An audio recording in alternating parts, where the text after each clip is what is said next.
ഇവിടെ തെസ്സലോനിക്കർക്ക് എഴുതിയ 1-ാം ലേഖനം 4-ാം അധ്യായത്തിൻ്റെ 13-ാമത്തെ തിരുവെടുത്താണ് ഇവിടെ പൊതുവിൽ വായിച്ച് കേട്ടത്.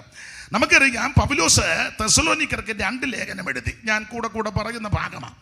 പൗലോസിൻ്റെ ലേഖനം പുതിയ നിയമത്തിലെ 21 ലേഖനം നമുക്കറിയാം. റോമാ ലേഖനം മുതൽ യൂദയുടെ ലേഖനം വരെ 21 ലേഖനം. 21 ലേഖനങ്ങളിൽ സിംഹഭാഗ ലേഖനങ്ങളും അഭിഷിക്തന്മാർക്കറിയാം, ദൈവമക്കൾക്കറിയാം, പൗലോസിൻ്റെ ലേഖനങ്ങളാണ്. ഏതാണ്ട് 14 ലേഖനങ്ങൾ പൗലോസിനാൽ എഴുതപ്പെട്ട ലേഖനമാണ്. അതിലെ പൗലോസിൻ്റെ 3 ലേഖനങ്ങൾ തർജ്ജമ ലേഖനങ്ങളാണ്.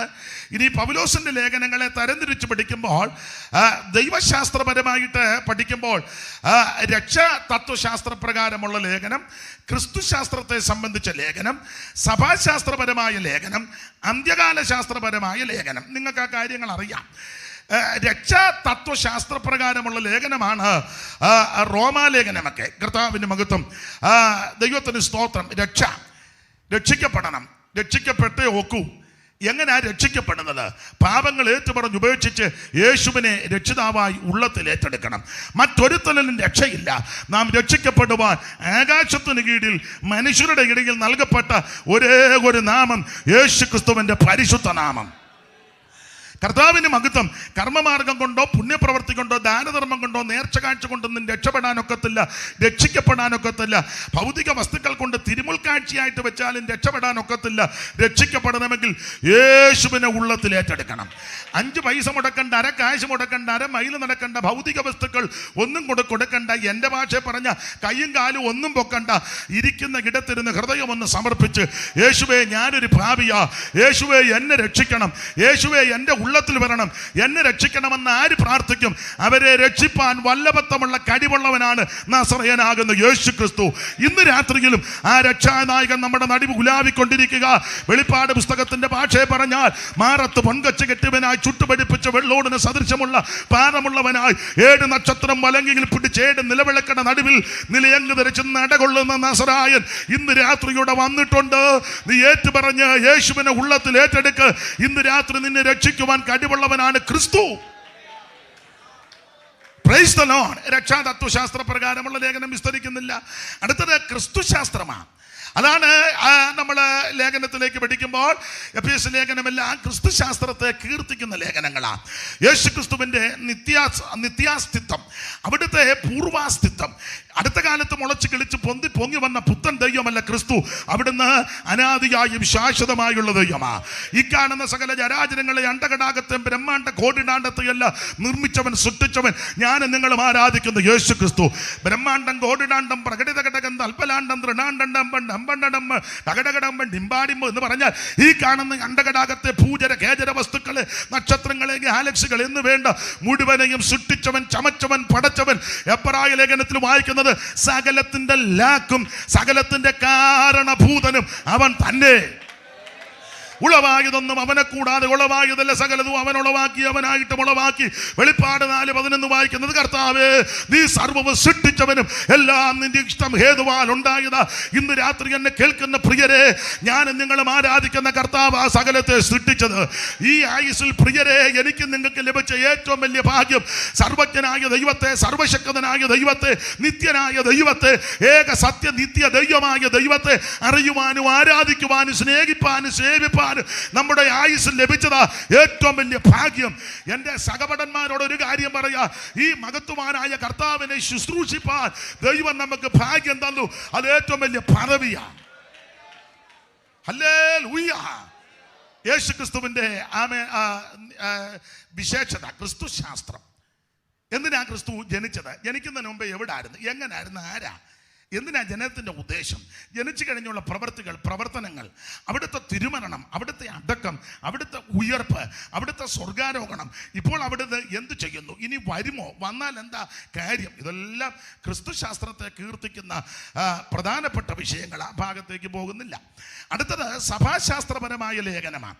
അത് തിമത്തിയോസിൻ്റെ ലേഖനങ്ങളും തീത്തോസിൻ്റെ ലേഖനമൊക്കെ പഠിക്കുമ്പോൾ സഭാശാസ്ത്രപരമായ ലേഖനം പൊന്തിപ്പിക്കൽ ലെറ്റേഴ്സ് എന്നാണ്. എന്ന് പറഞ്ഞാൽ ഇടയലേഖനങ്ങളാണ്.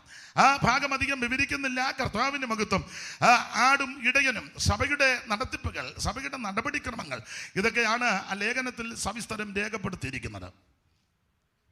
അടുത്തത് അന്ത്യകാല ശാസ്ത്രപരമായ ലേഖനം. അന്ത്യകാല ശാസ്ത്രപരമായ ലേഖനങ്ങളിൽ പെട്ടതാണ് തെസ്സലോനിക്കർക്ക് എഴുതിയ 1-2 ലേഖനം. അന്ത്യകാലം ധാരാളം കാര്യങ്ങൾ പറയേണ്ടതുണ്ടെങ്കിലും ഒറ്റ വാക്ക് പറയാ, നമ്മുടെ കർത്താവാകുന്ന യേശു ക്രിസ്തുവിൻ്റെ വീണ്ടും വരവ്, അനന്തര സംഭവങ്ങൾ, ദൈവമക്കളുടെ ഭാവി പ്രത്യാശ, ഇതെല്ലാം ആ കാര്യങ്ങളിനകത്ത് ഉൾപ്പെടും. അപ്പോൾ അന്ത്യകാല ശാസ്ത്രപരമായ ലേഖനങ്ങളിൽ പെട്ട ലേഖനമാണ് തെസ്സലോനിക്കർക്ക് എഴുതിയ ലേഖനം. നിങ്ങൾക്കറിയാം, തെസ്സലോനിക്കർക്ക് പൗലോസ് 2 ലേഖനം എഴുതി, 1-2 ലേഖനം. ഞാൻ എപ്പോഴും പറയും, 2 ലേഖനത്തിൽ 2 വിഷയം. ആ 2 വിഷയം 2 പ്രത്യക്ഷത. ആ 2 പ്രത്യക്ഷത 2 വ്യക്തികളുടെ പ്രത്യക്ഷത. ആ 2 വ്യക്തികൾ ആരെന്ന് ചോദിച്ചാൽ, 1 യേശു ക്രിസ്തു, 2 എതിർ ക്രിസ്തു. അപ്പോൾ 1-ാം ലേഖനത്തിലെ വിഷയം യേശു ക്രിസ്തുവിൻ്റെ പ്രത്യക്ഷത, 2-ാം ലേഖനത്തിലെ വിഷയം നമുക്കറിയാം എതിർ ക്രിസ്തുവിൻ്റെ പ്രത്യക്ഷത. 2-ാം ലേഖനം എതിർ ക്രിസ്തുവിൻ്റെ പ്രത്യക്ഷതയാണെന്ന് ഒരു വാക്യം തെളിവിന്, അറിവുള്ള വാക്യമാ എങ്കിലും വായിച്ചോ. 2-ാം ലേഖനം 2-ാം അധ്യായത്തിന്റെ 9-ാമത്തെ തിരുവെടുത്ത് വായിക്കാം. അറിവുള്ള വാക്യമാ, വായിച്ചോ. വിശേഷാൽ രാജാക്കന്മാർക്കും തെസ്സലോനിക്കർക്ക് എഴുതിയ 2-ാം ലേഖനം 2-9. അത് തിമോത്തിയോസിന്റെ ലേഖനത്തിൽ നിന്നാ വായിച്ചെന്നാ എനിക്ക് തോന്നുന്നത്. അധർമ്മമൂർത്തിയുടെ പ്രത്യക്ഷത സാത്താന്റെ വ്യാപാര ശക്തിക്ക് ഒത്തവണ്ണം മതിയേ. അപ്പോൾ അവിടുത്തെ ആ പദം നിങ്ങൾ ശ്രദ്ധിച്ചോ, അധർമ്മമൂർത്തിയുടെ പ്രത്യക്ഷത. എന്നാലും ഒരു വരി പാടണം. അധർമ്മമൂർത്തിയായി വരും അന്തിക്രിസ്തുവിനായി, അധർമ്മമൂർത്തിയായി വരും അന്തിക്രിസ്തുവിനായി, വഴി ഒരുക്കും നിസങ്ങൾ പൂവിൽ, വഴിയൊരുക്കും നിസങ്ങൾ. എൻ പ്രിയനെ എന്തിനീ താമസമോ, എൻ പ്രിയനെ എന്തിനീ താമസമോ, എന്നുള്ളതിൽ ആശ നിൻ മുഖം കാൺമാൻ, എന്നുള്ളതിൽ ആശ നിൻ മുഖം കാൺമാൻ. അപ്പൊ ശ്രദ്ധിക്കുക, 2-ാം ലേഖനത്തിലെ വിഷയം എതിർ ക്രിസ്തുവിന്റെ പ്രത്യക്ഷത. അതാണ് 2-ാം ലേഖനം 2-ാം അധ്യായത്തിന്റെ 9-ാം വാക്യം. ദൈവരാശി ഒന്നുകൂടെ ആ പദം ഒന്ന് വായിച്ചു. അധർമ്മമൂർത്തിയുടെ പ്രത്യക്ഷത നശിച്ചു പോകുന്നവർക്ക്, അധർമ്മമൂർത്തിയുടെ പ്രത്യക്ഷത. അപ്പോൾ 2-ാം ലേഖനത്തിലെ വിഷയം എതിർ ക്രിസ്തുവിന്റെ പ്രത്യക്ഷത. അധർമ്മമൂർത്തി, നാശയോഗ്യൻ, തുമ്പുകെട്ട ഇടയൻ, വരുവാനുള്ള പ്രഭു, ഇങ്ങനെയുള്ള പ്രയോഗങ്ങളാണ് സന്ദർഭോചിതമായിട്ടും സ്വഭാവത്തിന്റെ അനുസരിച്ച് പുസ്തകത്തിൽ രേഖപ്പെടുത്തിയിരിക്കുന്നത്. അധർമ്മമൂർത്തി സകല അധർമ്മവും ചെയ്യും, ഇവൻ അധർമ്മം ചെയ്യുകയും ചെയ്യും, അടുത്തിരിക്കുന്നവരെ കൊണ്ട് അധർമ്മം ചെയ്യിപ്പിക്കുകയും ചെയ്യും. അതെല്ലാം ഇങ്ങനെ വ്യാപരിക്കുന്നെന്നാ പുസ്തകത്തിൽ വാക്യം. സ്തോത്രം. ആട്ടെ, നമ്മുടെ വിഷയമല്ലല്ലോ അത്. 1-ാം ലേഖനത്തിൽ നിന്നാണ് നമ്മൾ വായിച്ചത്. 1-ാം ലേഖനത്തിലെ വിഷയം നമ്മുടെ പ്രതിപാദ്യ പ്രത്യാശ പുരുഷൻ യേശു ക്രിസ്തുവിന്റെ പ്രത്യക്ഷത. ക്രിസ്തുവേശുവിന്റെ പ്രത്യക്ഷത നമുക്കറിയാം. 1-ാം ലേഖനത്തിൽ 5 അധ്യായങ്ങളുണ്ട്. 5 അധ്യായത്തിൽ പൗലോസ് പറഞ്ഞു യേശു പ്രത്യക്ഷപ്പെടാൻ പോവുകയാണെന്ന്.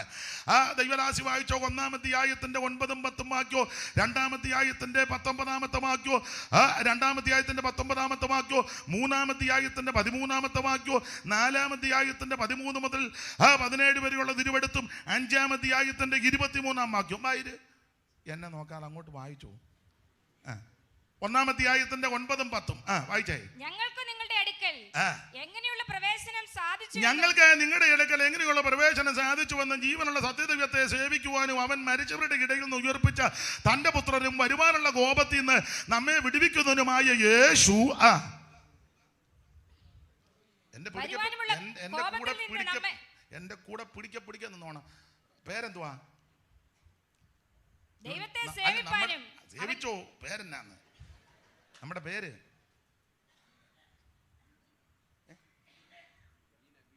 അതിനെ കൊള്ളുകയല്ലേ പേര്? മൈക്കിൽ കൂടെ പറഞ്ഞ് നല്ല പേരാണല്ലോ. മൈക്കിൽ കൂടെ പറഞ്ഞു കേൾക്കാം. ബീന വായിച്ചേ 9 മുതൽ. ഞങ്ങൾക്ക് നിങ്ങളുടെ അടുക്കൽ എങ്ങനെയുള്ള പ്രവേശനം സാധിച്ചു, ഞങ്ങൾക്ക് നിങ്ങളുടെ അടുക്കൽ എങ്ങനെയുള്ള പ്രവേശനം സാധിച്ചു എന്നും ജീവനുള്ള സത്യദൈവത്തെ സേവിപ്പാനും അവൻ മരിച്ചവരുടെ ഇടയിൽ നിന്ന് ഉയർപ്പിച്ച അവൻ മരിച്ചവരുടെ ഇടയിൽ നിന്ന് ഉയർപ്പിച്ച തന്റെ പുത്രനും വരുവാനുള്ള കോപത്തിൽ നിന്ന് നമ്മെ വിടുവിക്കുന്നവനുമായ യേശു സ്വർഗത്തിൽ നിന്ന് വരുവൻ എന്ന് പറഞ്ഞാൽ യേശു ക്രിസ്തു പ്രത്യക്ഷപ്പെടാൻ പോകുകയാണ്. അതാ നമ്മുടെ പ്രത്യാശയാണ്. പൗലോസ് തീത്തോസിന്റെ ലേഖനത്തിൽ പറഞ്ഞിരിക്കുന്നത് ഭാഗ്യകരമായ പ്രത്യാശ. തീത്തോസ് 2:11 മുതൽ പഠിക്കുമ്പോൾ സകല മനുഷ്യർക്കും രക്ഷാകരമായ ദൈവകൃപ ഉദിച്ചുവല്ലോ. നാം ഭാഗ്യകരമായ പ്രത്യാശയ്ക്കായിട്ടും മഹാദൈവവും നമ്മുടെ രക്ഷിതാവുമാകുന്ന യേശു ക്രിസ്തുവിന്റെ തേജസ്സിന്റെ പ്രത്യക്ഷതയ്ക്കായിട്ട് കാത്തുകൊണ്ട് ഭക്തികേടും പ്രപഞ്ചമോഹങ്ങളും വർജിച്ചിട്ട് ഈ ലോകത്തിൽ സുബോധത്തോടും നീതിയോടും ദൈവഭക്തിയോടും കൂടെ ജീവിച്ചു പോരേണ്ടതിന് അത് നമ്മെ ശിക്ഷിച്ചു വളർത്തുന്നു. ഈ കൃപയുടെ ഒരു വിശേഷത ശിക്ഷിക്കും, ശാസിക്കും. ശാസനയും ശിക്ഷയും കിട്ടുന്നില്ലേ ഓർത്തോണം, കൃപയില്ല. കൃപയുണ്ടെങ്കിലാണ് ഇത് കിട്ടുന്നത്. അത് കൃപയാ. അതെ, നമ്മുടെ വിഷയമല്ലല്ലോ. കർത്താവിന് മഹത്വം. അപ്പൊ 1-ാം അധ്യായത്തിൽ പറയുക യേശു ക്രിസ്തു പ്രത്യക്ഷപ്പെടും. 2:19 വായിച്ചേ ബീനെ. നമ്മുടെ കർത്താവായ യേശുക്രിസ്തുവിന്റെ മുമ്പാകെ അവന്റെ പ്രത്യക്ഷത, അവിടെയും യേശു പ്രത്യക്ഷപ്പെടുമെന്ന് തെളിയിക്കുക. നമ്മുടെ കർത്താവാകുന്ന യേശു ക്രിസ്തുവിന്റെ മുമ്പാകെ അവിടുത്തെ പ്രത്യക്ഷത. ഇനി 3:13 വായിച്ചേ. 3:13. ഇങ്ങനെ നമ്മുടെ കർത്താവായ യേശു തന്റെ സകല വിശുദ്ധന്മാരുമായി വരുന്ന പ്രത്യക്ഷതയിൽ, അവിടെയും പ്രത്യക്ഷതയാ. ഇങ്ങനെ നമ്മുടെ കർത്താവാകുന്ന യേശു അവിടുത്തെ സകല വിശുദ്ധന്മാരുമായി വരുന്ന പ്രത്യക്ഷത, അവിടെയും യേശു പ്രത്യക്ഷപ്പെടുമെന്ന് തെളിയിക്കുക. ഇനി 4:13 മുതൽ വായിച്ചേ. സഹോദരന്മാരെ നിങ്ങൾ പ്രത്യാശയില്ലാത്ത മറ്റുള്ളവരെ പോലെ ദുഃഖിക്കാതിരിക്കേണ്ടതിനെ നിദ്ര കൊള്ളുന്നവരെ കുറിച്ച് അറിവില്ലാതിരിക്കുന്നത് ഞങ്ങൾ ആഗ്രഹിക്കുന്നു. യേശു ഭരിക്കുകയും ജീവിച്ചെന്നൊക്കെ ഞാൻ വിശ്വസിക്കുന്നു. അങ്ങനെ തന്നെ ദൈവം നിദ്ര കൊണ്ടുവരെയും യേശു മുഖാന്തരം അവനോടുകൂടെ വരുത്തും. അടുത്ത വാക്യം, അവനോടുകൂടെ വരുത്തും കർത്താവിന്റെ പ്രത്യക്ഷത വരെ അവിടെയും യേശു പ്രത്യക്ഷപ്പെടുമെന്ന് ഉറപ്പിക്കുക. പിന്നെ 16-ാം വാക്യം നമുക്കെല്ലാം മനപ്പാടമാ. കർത്താവ് താൻ വേണ്ട, അതെല്ലാവർക്കും അറിയാവുന്നതാ. ദൈവത്തിന്റെ മഹത്വം. അപ്പോൾ അവിടെയും 4:13 മുതലുള്ള തിരുവെടുത്തും താഴോട്ട് പഠിക്കുമ്പോൾ യേശു പ്രത്യക്ഷപ്പെടാൻ പോകുകയാ. ഇനി 5-ാം അധ്യായത്തിന്റെ 23-ാം വാക്യം വായിച്ച ദൈവദാസി. 5:23. സമാധാനത്തിന്റെ ദൈവം തന്നെ നിങ്ങളെ മുഴുവനും പിന്നെ നിങ്ങളുടെ ആത്മാവും പ്രാണനും ദേഹവും. ഒരു കാര്യം ഇടയ്ക്ക് പറയാം, ആ ഓർഡർ കണ്ടോ? നിങ്ങളുടെ ആത്മാവും പ്രാണനും ദേഹവും. ഓർഡർ കണ്ടോ?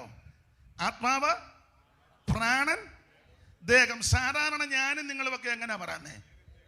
ദേഹം, ദേഹി, ആത്മാവെന്ന. വേറെ പുസ്തകത്തിന്റെ ഓർഡർ കണ്ടോ? ആത്മാവ്, പ്രാണൻ, ദേഹം. ഒടുവിലാ ദേഹം. ആദ്യം ആത്മാവാ. നമ്മൾ നേരെ തല തിരിച്ചാ പറയുന്നേ. താവേ ദേഹം, ദേഹി.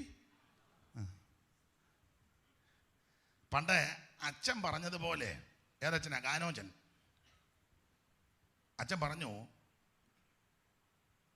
ആത്മരക്ഷയിലാണ് നമ്മളെല്ലാം തുടങ്ങിയത്. ഞാൻ നിങ്ങളും എല്ലാം തുടങ്ങിയത് ആത്മരക്ഷയല്ല. പക്ഷെ ഇപ്പം വന്ന് ദേഹരക്ഷയിലാ വന്നിരിക്കുന്നേ. ഇല്ലേ? മിണ്ടുകയല്ല. ആത്മാവിനെ കരുതിടാതെ അന്തമോർക്കാതെ, ആത്മാവിനെ കരുതിടാതെ അന്തമോർക്കാതെ, എവിടേക്കോ നിൻ യാത്ര ഇപ്പോൾ ഒടുവിലെന്താകും? എവിടേക്കോ നിൻ യാത്ര ഇപ്പോൾ. സ്റ്റാൻലിക്ക് ആ പാട്ട് അറിയത്തില്ലേ? അതിൻ്റെ കൂടെ പാടുകയല്ലേ? ഭൂലോകത്തെക്കാളധികം വിലയുള്ള നിന്റെ, ഭൂലോകത്തെക്കാളധികം വിലയുള്ള നിന്റെ ആത്മാവിനെ കരുതിടാഞ്ഞാൽ അന്തമെന്താകും? ആത്മാവിനെ കരുതിടാഞ്ഞാൽ. ഒരു നിർദ്ദേശം കൂടെ തരാം. ഇതിൻ്റെ എല്ലാം ശബ്ദം താഴെ നിൽക്കണം. എൻ്റെ ശബ്ദം കൊള്ളുകയില്ലെങ്കിലും മേളിൽ നിൽക്കണം. കാരണം സ്റ്റാൻലിയോടും ടീമിനോടും വൈരാഗ്യം ഉണ്ടായിട്ടല്ല. വേദപുസ്തകത്തിൻ്റെ പ്രമാണം പാട്ടുകാര് പിൻപില്. സ്തോത്രം.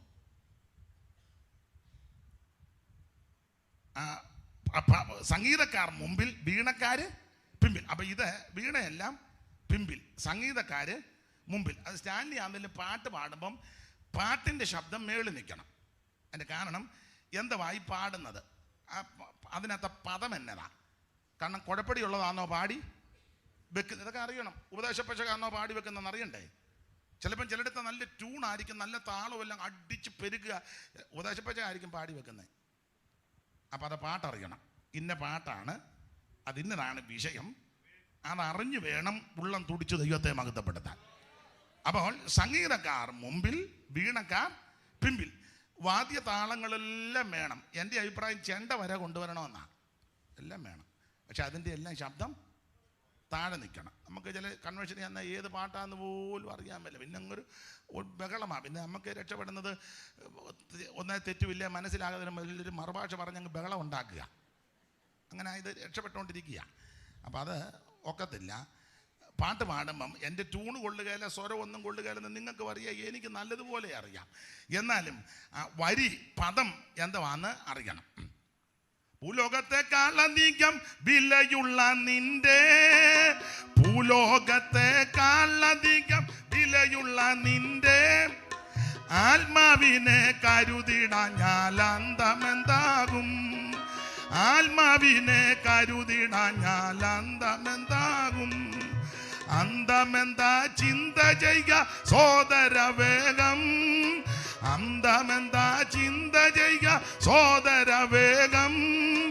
അധികവാസം ഈകത്തിലില്ലേ ഒടുവിലെന്താകും, അധികവാസം ഈകത്തിലില്ലേ ഒടുവിൽ. അപ്പോൾ ആത്മരക്ഷ, അതാണ് ഏറ്റവും പ്രാധാന്യം. ഇവിടെ പൗലോസ് അതിന്റെ ഓർഡർ പറയുക, നിങ്ങളുടെ ആത്മാവും പ്രാണനും ദേഹവും, അതാ ഓർഡർ. അപ്പൊ ആദ്യം ആത്മാവിനാ പ്രഥമ സ്ഥാനം, ആത്മരക്ഷയായ എല്ലാത്തിലും പ്രാധാന്യം. അത് യേശു ക്രിസ്തുവിൽ കൂടി മാത്രം. പിന്നെ അതിന് താഴെ പ്രാണരക്ഷ, ഒടുവില്ല ദേഹരക്ഷ. പക്ഷെ ഞാനും നിങ്ങളും എല്ലാം ഗതികേട് കൊണ്ടോ പഠിത്തത്തിൻ്റെ കുഴപ്പടി കൊണ്ടാണോ പ്രയോഗശൈലി കൊണ്ടാണോ പെട്ടെന്ന് പറയാൻ എളുപ്പമായത് കൊണ്ടാണോ നമ്മളെല്ലാം പറഞ്ഞത് ദേഹം ദേഹി. അതുകൊണ്ട് അച്ഛൻ പറഞ്ഞത് ആത്മരക്ഷയിലാണ് നമ്മൾ തുടങ്ങിയത്, പക്ഷെ ഇപ്പം ദേഹരക്ഷയിലാണ് വന്ന്. വേണേ ഒന്ന് രണ്ട് ഉദാഹരണം പറയാം. ഞാനും പ്രതിയാ. പണ്ട് മുടിരാത്രി പ്രാർത്ഥനയ്ക്കൊക്കെ നമ്മൾ ഇരിക്കുമായിരുന്നു, ആത്മരക്ഷ കിട്ടി വന്നപ്പം. ഇപ്പം പറയും പാസ്റ്റർ ഞാനൊരു 12-12:30 ആകുമ്പം പോകും. അതിനാ എനിക്ക് ദേഹരക്ഷ വേണം. ഒന്നുറങ്ങണം, ഉറങ്ങരുതെന്നല്ല, ഉറങ്ങണം. തന്നെയല്ല ഉറക്കളച്ചിരിക്കരുതെന്ന് ആ ഡോക്ടർ കുഞ്ഞാണ്ടി പറഞ്ഞത്. കുറ്റമല്ലീ പറഞ്ഞത്, ദേഹരക്ഷയിലായി ഇപ്പം വന്ന് നിൽക്കുന്നത്. പണ്ടൊക്കെ വീശി അടിക്കുമായിരുന്നു കയ്യ്, ഇപ്പം അങ്ങനെ അടിക്കത്തില്ല. ഇപ്പം ഇങ്ങനെ ഒന്ന് ചത്തിട്ടില്ലെന്ന് അറിയുകയാണെന്ന് അനക്കും. ദേഹരക്ഷ കാരണം ഒത്തിരി വീശി അടിക്കരുതെന്ന് ഡോക്ടർ പറഞ്ഞു. ആയിക്കോട്ടെ, അങ്ങനെ ഒത്തിരി കാര്യം. ഞാൻ ഒരു ഉദാഹരണം പറഞ്ഞതേ ഉള്ളൂ. ആത്മരക്ഷയിലാണ് നമ്മൾ തുടങ്ങിയത്, ഇപ്പം ദേഹരക്ഷയില. പണ്ട് സഭായത്തിന് 1 മണി 1:30 2 2:30 വരെയൊക്കെ കുറ്റമല്ല, അങ്ങ് പോകും. ഇപ്പം സൂക്ഷം 12:30 അല്ലെങ്കിൽ 1 മണി. അത് കുഴപ്പമല്ല. എത്ര ടാബ്ലറ്റ് രാവിലെ എടുത്തേച്ചാ വന്ന് ഇരുന്ന് ഉറങ്ങുന്നത്. ഇനി ചെന്നേച്ചും കുറേ ടാബ്ലറ്റ് എടുക്കാനുണ്ട്. അതെല്ലാം കറക്റ്റ് ടൈമിൽ ഇടുന്നില്ലെങ്കിൽ വേഗം താഴെ വീഴും. ദേഹരക്ഷയിലാണ് നിർത്തിയിരിക്കുന്നത്.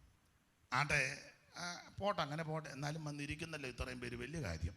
ഞാൻ സന്തോഷിച്ചു. കാരണം ഇവിടെ എല്ലാം കൺവെൻഷൻ നടക്കുക, അടുത്തടുത്തെല്ലാം കൺവെൻഷൻ. എന്നാലും ഇവിടെ ഇത്രയും പേര് വന്നല്ലോ, വലിയ കാര്യം. ദൈവത്തിൻ്റെ മകത്ത് ഇവിടെ എല്ലാം ഇഷ്ടംപോലെ കൺവെൻഷനാണ്. ഞാൻ എന്തൊരു ഓർക്കം ചെയ്തു, നല്ല മുറിക്കാന്നല്ലോ കൊണ്ട് ഇവിടെ നടക്കുന്നത്.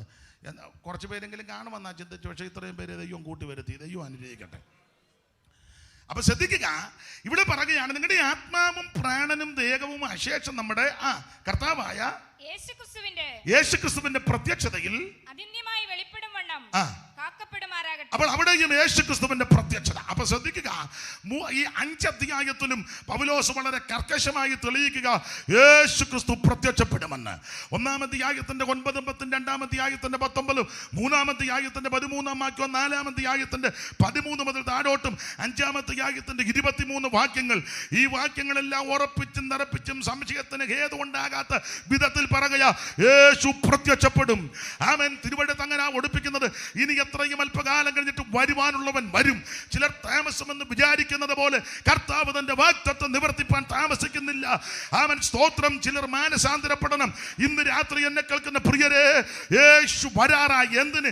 തനിക്കായി കാത്തു നിൽക്കുന്നവരുടെ രക്ഷയ്ക്ക് അവിടുന്ന് പാപം കൂടാതെ രണ്ടാമത് പ്രത്യക്ഷപ്പെടും. അതാണ് നമ്മുടെ പ്രതീക്ഷയും പ്രത്യാശയും. പൗലോസ് പറയാ ഭാഗ്യകരമായ പ്രത്യാശ. പത്രോസ് ഒക്കെ പറയുക ജീവനുള്ള പ്രത്യാശ. ഇന്ന് രാത്രി ഈ പ്രത്യാശയുള്ള ദൈവമക്കളെ ഓർത്ത് ദൈവത്തെ സ്തുതിക്കുന്നു. ഈ പ്രത്യാശയുള്ളത് കൊണ്ട് ആ കഷ്ടതയും പോരാട്ടവും പ്രതികൂലവും ആക്ഷേപവും നിന്നേ അപമാനവും പോരും പടകളും ഒക്കെ അനുദിനം വർദ്ധിച്ചു വന്നിട്ടും തളർന്നു പോകാതെ, പിന്മാറാതെ, ക്ഷീണിക്കാതെ, പതറാതെ, പിറുപിറുക്കാതെ, ഇട്ടേച്ചോടാതെ നിലനിൽക്കുന്നതിന്റെ കാര്യം എന്നാണെന്നറിയാമോ? യേശു വീണ്ടും വരും. സകല ദുരിതങ്ങളും സകല ദുഃഖങ്ങളും സകല കെടുതികളും വന്ന് മാറും. അതാ പത്രോസ് തന്റെ ലേഖനത്തിൽ പറഞ്ഞിരിക്കുന്നത്. 1-ാം അധ്യായത്തിന്റെ 6-ാം വാക്യം വായിച്ചേ. പത്രോസിന്റെ 1-ാം ലേഖനം 1-ാം അധ്യായത്തിന്റെ 6-ാം വാക്യം വായിച്ചേ. സ്തോത്രം. പെട്ടെന്ന് മൈക്ക് കൂടെ. അതിൽ നിങ്ങൾ ഇപ്പോൾ അല്പനേരത്തേക്ക് നാനാ പരീക്ഷകളാൽ ദുഃഖിച്ചിരിക്കേണ്ടി വന്നാലും ആനന്ദിക്കുന്നു. നിങ്ങൾ ആനന്ദിക്കുന്ന ഒരു സുദിനമുണ്ട്. ഈ കഷ്ടതയും ഈ പോരാട്ടങ്ങളും പ്രതികൂലങ്ങളും മാറും. സങ്കീർത്തനക്കാരൻ പ്രത്യാശയ്ക്ക് ഉതകുന്ന ഒരു വാക്യം പറഞ്ഞു നിങ്ങൾക്കെല്ലാം മനപ്പാടമാ. ഈ കഷ്ടതയും ദുരിതവും ദുഃഖവും രോഗവും പീഡയും ആക്ഷേപവും ഒക്കെ സങ്കീർത്തനക്കാരൻ പറയാ, ഇത് വേഗം അങ്ങ് തീരും, ഞങ്ങൾ ഇവിടുന്ന് പറന്നും പോകും. അതാണ് നമ്മുടെ പ്രത്യാശ. ഈ ദുരിതങ്ങളെല്ലാം വേഗം തീരും. ഇവിടെ പത്രോസ് പറയാ, അതിൽ നിങ്ങൾ ഇപ്പോൾ അല്പനേരത്തേക്ക് നാനാ പരീക്ഷകളാൽ ദുഃഖിച്ചിരിക്കേണ്ടി വന്നാലും ഇത് കഴിയുമ്പോൾ ആനന്ദിക്കുന്ന ഒരു സുദിനമുണ്ട് എന്ന് പറഞ്ഞാൽ യേശുവിനെ മുഖാമുഖം കാണും. അവിടുത്തെ തൃക്കൈ കൊണ്ട് നിന്റെ കണ്ണിൽ നിന്ന് കണ്ണുനീര് തുടച്ചു മാറ്റും. ഇനി ദുഃഖമുണ്ടാകത്തില്ല, മുറവിളി ഉണ്ടാകത്തില്ല, കഷ്ടതയില്ല, ഒരു ശാപവുമില്ല. സകല ക്ലേശങ്ങളും കെടുതികളും മാറ്റി അവൻ തന്റെ സമീപേ ഇരുത്തി നമ്മളെ ആശ്ലേഷിക്കുന്ന, അവൻ അത് അനുമോദിക്കുന്ന, ആദരിക്കുന്ന ഒരു സുദിനമുണ്ട്. ആ നല്ല സുദിനത്തിനായി ഇന്ന് രാത്രി ദൈവത്തെ സ്തുതിക്കുന്നു. Praise the Lord. അപ്പോൾ തെസ്സലോനിക്ക ലേഖനത്തിന്റെ വിശേഷത യേശു ക്രിസ്തു പ്രത്യക്ഷപ്പെടുമെന്ന് തെളിയിക്കുക. എല്ലാ വാക്യങ്ങളും എടുത്തു പറയാൻ നേരമില്ല. 1-ാം അധ്യായത്തിന്റെ 9, 10 വായിച്ചു. അത് പറയാനേ ഇന്ന് ഒക്കുവുള്ളൂ. ആ ഭാഗത്ത് നിന്ന് ഞങ്ങൾക്ക് നിങ്ങളുടെ അടുക്കൽ എങ്ങനെയുള്ള പ്രവേശനം സാധിച്ചുവെന്നും ജീവനുള്ള സത്യദൈവത്തെ സേവിപ്പാനും അവൻ മരിച്ചവരുടെ ഇടയിൽ നിന്ന് ഉയർപ്പിച്ച തന്റെ പുത്രനും വരുവാനുള്ള കോപത്തിൽ നിന്ന് നമ്മെ വിടുവിക്കുന്നവനുമായ യേശു എന്ന് പറഞ്ഞാൽ ഈ വാക്യം വളരെ ഉപദേശപരമായ വിഷയങ്ങൾ അടങ്ങിയിരിക്കുന്ന വാക്യമാ. അവിടെ ഒരു പദം എടുത്തു പറയുക, വരുവാനുള്ള കോപത്തിൽ നിന്ന് നമ്മെ വിടുവിക്കുവാൻ യേശു വരുന്നെന്ന്. എന്ന് പറഞ്ഞാൽ ഉറപ്പിച്ചും തറപ്പിച്ചും പറയാ, അവൻ ദൈവസഭ മഹോപദ്രവത്തിൽ കൂടെ പോകത്തില്ല. പോകുന്നെന്ന് പഠിപ്പിക്കുന്ന ആൾക്കാരുണ്ട്. ദൈവസഭ നിങ്ങളുടെ ഇരിപ്പ് കണ്ടിട്ട് നിങ്ങളും ആ പഠിത്തമാണോ? അല്ല, മിണ്ടാതിരിക്കുന്നു.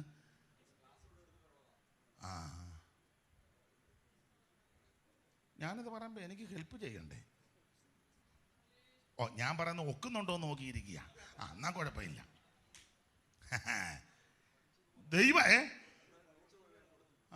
അത് തന്നെ ഞാനും പറയുന്നത്. ദൈവത്തിന്റെ സഭ മഹോദരവത്തിൽ കൂടെ പോകത്തില്ല. എന്നാൽ ദൈവസഭ ഉപദ്രവങ്ങളിൽ കൂടെ പോകും. അത് സഭ തുടങ്ങിയ കാലം മുതലുണ്ടല്ലോ, ഇല്ലേ? സഭ ആരംഭിച്ച കാലം മുതലേ സഭയ്ക്ക് ഉപദ്രവങ്ങളാ. കല്ലേറും പട്ടിണിയും ഉപദ്രവവും ആക്ഷേപവും പീഡയും ഒക്കെ. അത് സഭ എടുക്കപ്പെടുന്നത് വരെ സഭയ്ക്ക് പീഡയുണ്ട്. പക്ഷേ വേദപുസ്തകത്തിലെ മഹോപദ്രവം ഉണ്ടല്ലോ, ഒരു 7 വർഷം 3 ആയിട്ട് പകത്ത് വെച്ചിട്ടല്ലോ. കാലം, അരക്കാലം, ഇരുകാലം, ഒരു കാലം, കാലങ്ങൾ, കാലാംശം, ആ കണക്കുണ്ടല്ലോ. ആ കണക്കിനകത്തൂടെ അവൻ ദൈവസഭ പോകത്തില്ല. മഹാപീഠക്കകത്തൂടെ സഭയെ വിട്ടേച്ച് അവൻ സ്വീകരിക്കുന്ന കർത്താവല്ല. അവൻ ക്രോധം കടന്നു പോകണം നിന്നെ ഒളിപ്പിക്കുന്ന ഒരു ദൈവമുണ്ട്. ഈ വെള്ളപ്പൊക്കം ഉണ്ടായപ്പോ നിഴലല്ലേ, വെള്ളപ്പൊക്കം ഉണ്ടായി മുഴുവനും ചത്തുമലച്ചപ്പോ 8 എണ്ണത്തിന് പെട്ടകത്തിൽ ഒളിപ്പിച്ചെന്ന്. സ്തോത്രം. അതാ ദൈവം. എന്നാ നിങ്ങൾ മുങ്ങി ചത്തോ പിന്നെ ഉയർപ്പിക്കാന്നല്ല പറഞ്ഞത്. ആ വെള്ളപ്പൊക്കത്തിൽ 8 എണ്ണത്തിന് ദൈവം ഒളിപ്പിച്ചു. പെട്ടകത്തിൽ. ബാക്കിയെല്ലാം ന്യായവിധിക്ക് ഇരയായി. സോദോമിൽ തീയിറങ്ങിയപ്പോഴും ആമൻ ദൈവം ഒളിപ്പിക്കേണ്ടതിനെ ഗുഹയ്ക്കകത്തുകൊണ്ട് ഒളിപ്പിച്ചു. ദൈവം ഒളിപ്പിച്ചല്ല, അപ്പൻ ചാടി അങ്ങോട്ട് കൂടി കയറിയതാ. പുള്ളിക്ക് അങ്ങ് വരെ ഓടാൻ വയ്യ. തള്ള അവിടെ ഇപ്പോഴും നിൽക്കുന്ന പോയിച്ച് വന്നവർ കണ്ടേച്ച് പറഞ്ഞ് എനിക്കറിയത്തില്ല, ഞാൻ കണ്ടില്ല. ഉള്ള പാസ്റ്റ് പോയായിരുന്നു? ഇല്ല. ഒന്ന് പോയി കണ്ടേച്ച് എന്നോടൊന്ന് പറയണം തള്ള തന്നെയാണെന്ന് തോന്നുന്നു. പോയവരൊക്കെ പറയുന്നത് അവർ തന്നെ നിൽക്കുന്നെന്നാ. ആയിക്കോട്ടെ, തൻ്റെ സഭയെ മഹാപീഠയ്ക്കകത്തൂടെ ദൈവം അയക്കത്തില്ല. സ്തോത്രം, നമ്മെ സൂക്ഷിക്കുന്ന ദൈവമാണ്. അപ്പോൾ വരുവാനുള്ള കോപം, ആ കോപത്തിൽ നമ്മെ വിടുവിക്കാനാ യേശു വരുന്നത്. അവിടെ 9-ാം വാക്യം പറയുകയാ, ഞങ്ങൾക്ക് നിങ്ങളുടെ അടുക്കൽ എങ്ങനെയുള്ള പ്രവേശനം സാധിച്ചു എന്ന് പറഞ്ഞാൽ പൗലോസ് തെസ്സലോനിക്കയിൽ വന്നത് എങ്ങനെയാന്ന് ആ ചോദ്യത്തിന്റെ ഒരർത്ഥം. പൗലോസിന്റെ മിഷണറി യാത്രയിൽ ആ തെസ്സലോനിക്കൽ വന്നത് ആ 17-ാം അധ്യായത്തിന്റെ 1-2 ഒന്ന് വായിച്ചേ ദൈവദാസി. അപ്പോസ്തല പ്രവൃത്തികളുടെ പുസ്തകം 17-ാം അധ്യായത്തിന്റെ 1-2 തിരുവെഴുത്തുകൾ. അവർ അംഫിപോലിസിലും അപ്പൊലോനിക്കയിലും കൂടി കടന്ന് തെസ്സലോനിക്കയിലെത്തി. അവിടെ യഹൂദന്മാരുടെ ഒരു പള്ളി ഉണ്ടായിരുന്നു. പൗലോസ് പതിവ് പോലെ അവരുടെ അടുക്കൽ ചെന്ന് 3 ശബ്ദത്തിൽ തിരുവെഴുത്തുകളെ ആധാരമാക്കി അവരോട് വാദിച്ചു. യേശു ക്രിസ്തു കഷ്ടം അനുഭവിക്കുകയും മരിച്ചവരിൽ നിന്ന് ഉയർത്തെഴുന്നേൽക്കുകയും ചെയ്യേണ്ടത് എന്നും ഞാൻ നിങ്ങളോട് അറിയിക്കുന്ന ഈ യേശു. അതിനെ അങ്ങനെ എടുത്തു പറയാൻ കാര്യം, വേറെ യേശുവായിട്ട് ആൾക്കാർ വരും, അന്നും വരും, പിന്നെ വന്നു, ഇപ്പോഴും വന്നുകൊണ്ടിരിക്കുക. ഇപ്പോഴും പല സ്ഥലങ്ങളിൽ വേറെ യേശുവായിട്ട് ആൾക്കാർ നടക്കുന്നത്. പക്ഷെ അതല്ല ഈ യേശു. ഏതാ ഞാൻ പറഞ്ഞത്? മനുഷ്യജാതികളുടെ പാപപരിഹാരം വരുത്തുവാൻ സ്വർഗമഹിമകൾ വിട്ട് വചനം ജഡമായി കന്യാസൂനുമായി അവതരിച്ച യേശു, നാടെങ്ങും നന്മ സുവിശേഷിച്ച യേശു, മരിച്ചവരെ ഉയർപ്പിച്ച യേശു, രോഗികളെ സൗഖ്യമാക്കി യേശു. തീർന്നില്ല, തിരുവെഴുത്ത് എഴുതി വെച്ചതുപോലെ കഷ്ടാനുഭവങ്ങളിൽ കൂടി കടന്നുപോയ യേശു, അവൻ ക്രൂശിക്കപ്പെട്ട യേശു, അവൻ അത് മരിച്ച് അടക്കപ്പെട്ട യേശു, 3-ന്റെ അന്ന് ഉയർത്തെഴുന്നേറ്റ യേശു, ഇന്നും സ്വർഗത്തിൽ എനിക്കും നിങ്ങൾക്ക് വേണ്ടി പക്ഷപാതം ചെയ്യുന്ന യേശു. തീർന്നില്ല, തിരിച്ചു വരുന്ന യേശു. എന്തിന്? തിരുസഭയെ ചേർക്കുവാൻ. ആ യേശുവിന്റെ കാര്യമാ പറഞ്ഞിരിക്കുന്നത്. ഈ യേശു വായിച്ച സഹോദരി, ഈ യേശു തന്നെ ക്രിസ്തു എന്ന് തെളിയിച്ച് വിവരിച്ചു കൊണ്ടിരുന്നു. അവരിൽ ചിലരും ഭക്തിയുള്ള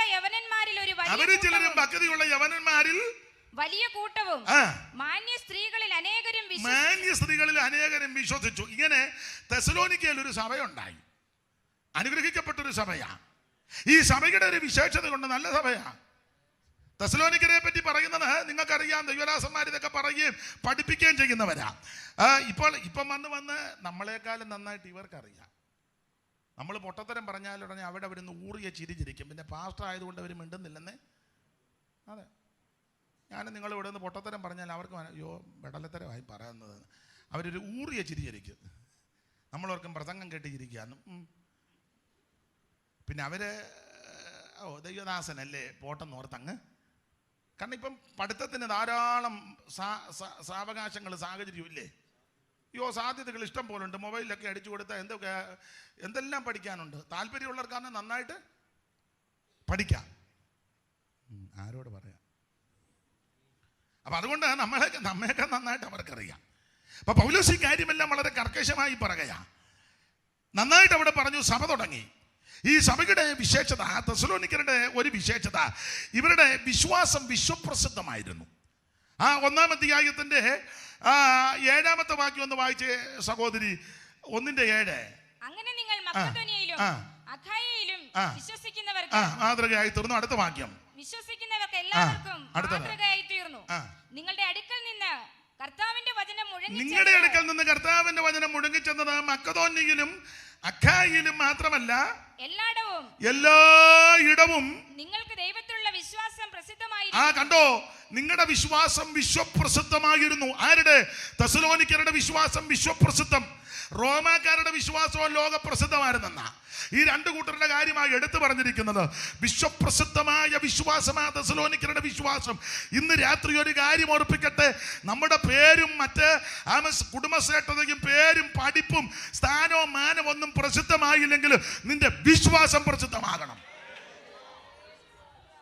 ഇപ്പം പ്രസിദ്ധമാക്കിക്കൊണ്ടിരിക്കുന്ന വിശ്വാസമൊന്നുമല്ല.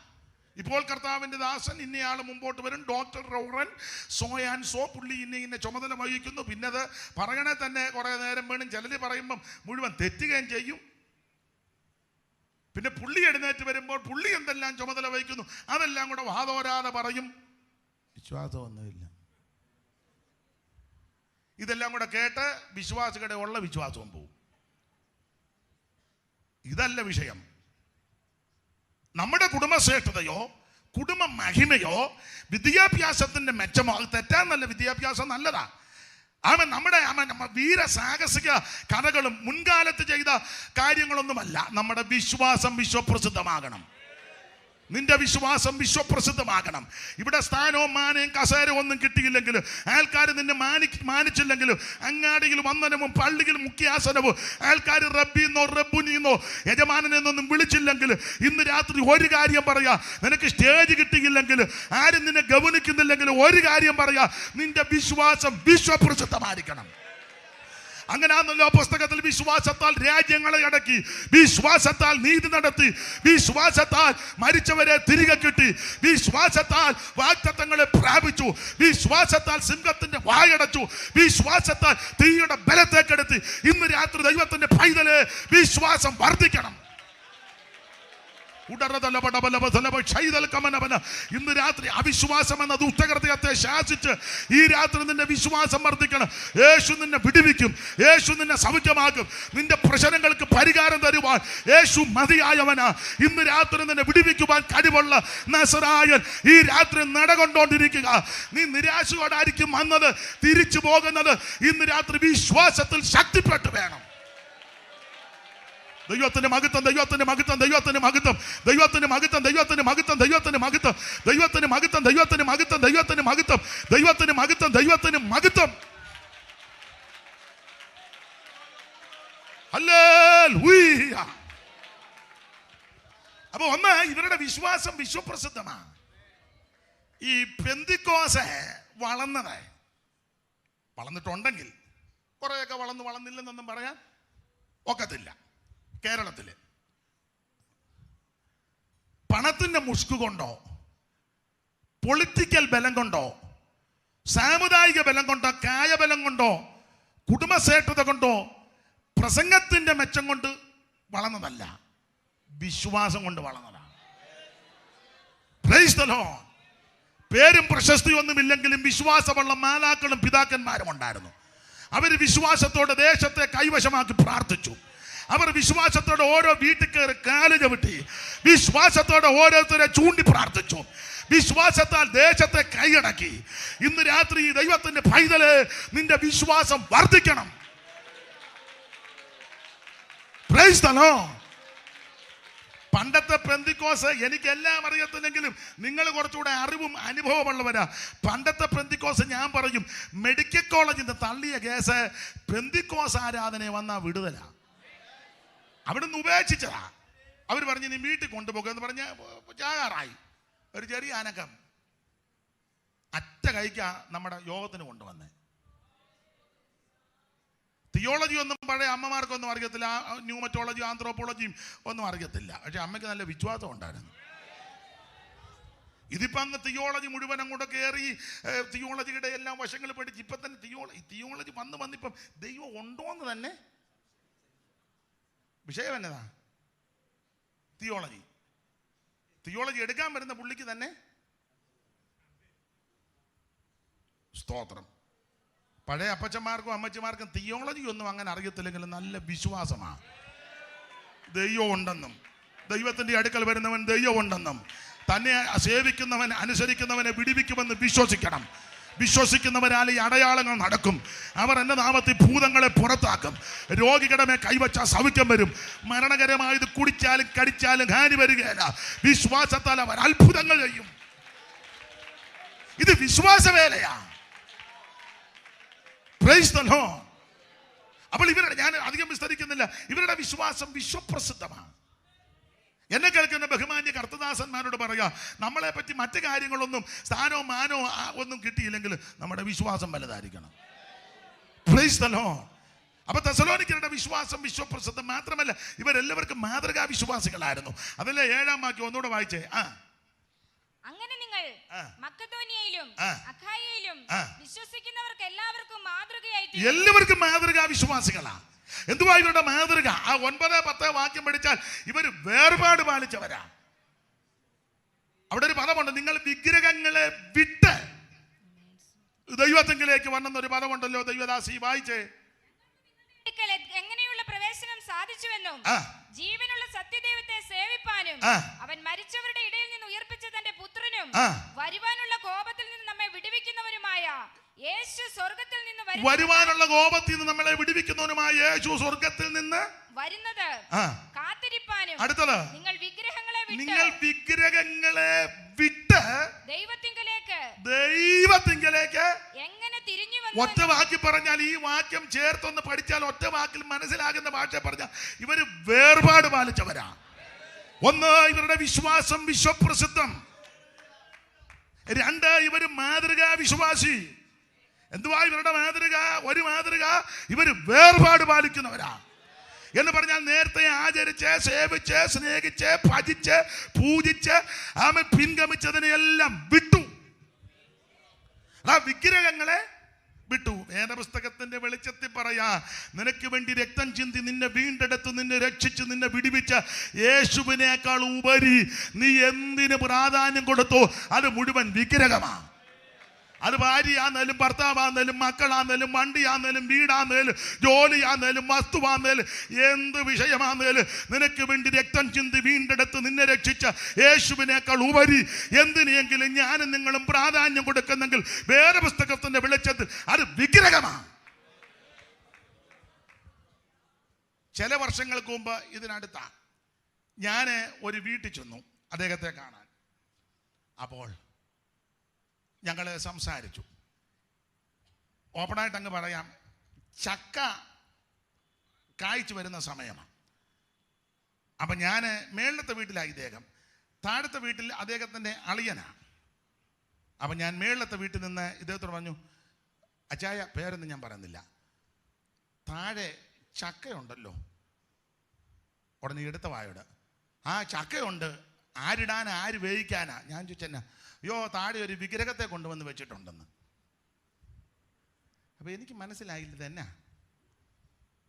അപ്പം പിന്നീടും പറഞ്ഞു, ആ താഴത്തെ വീട്ടിലെ അച്ചായൻ്റെ മകളുടെ കൊച്ചിനെ അവിടെ കൊണ്ടുവന്നു. ഈ കൊച്ചുള്ളത് കൊണ്ട്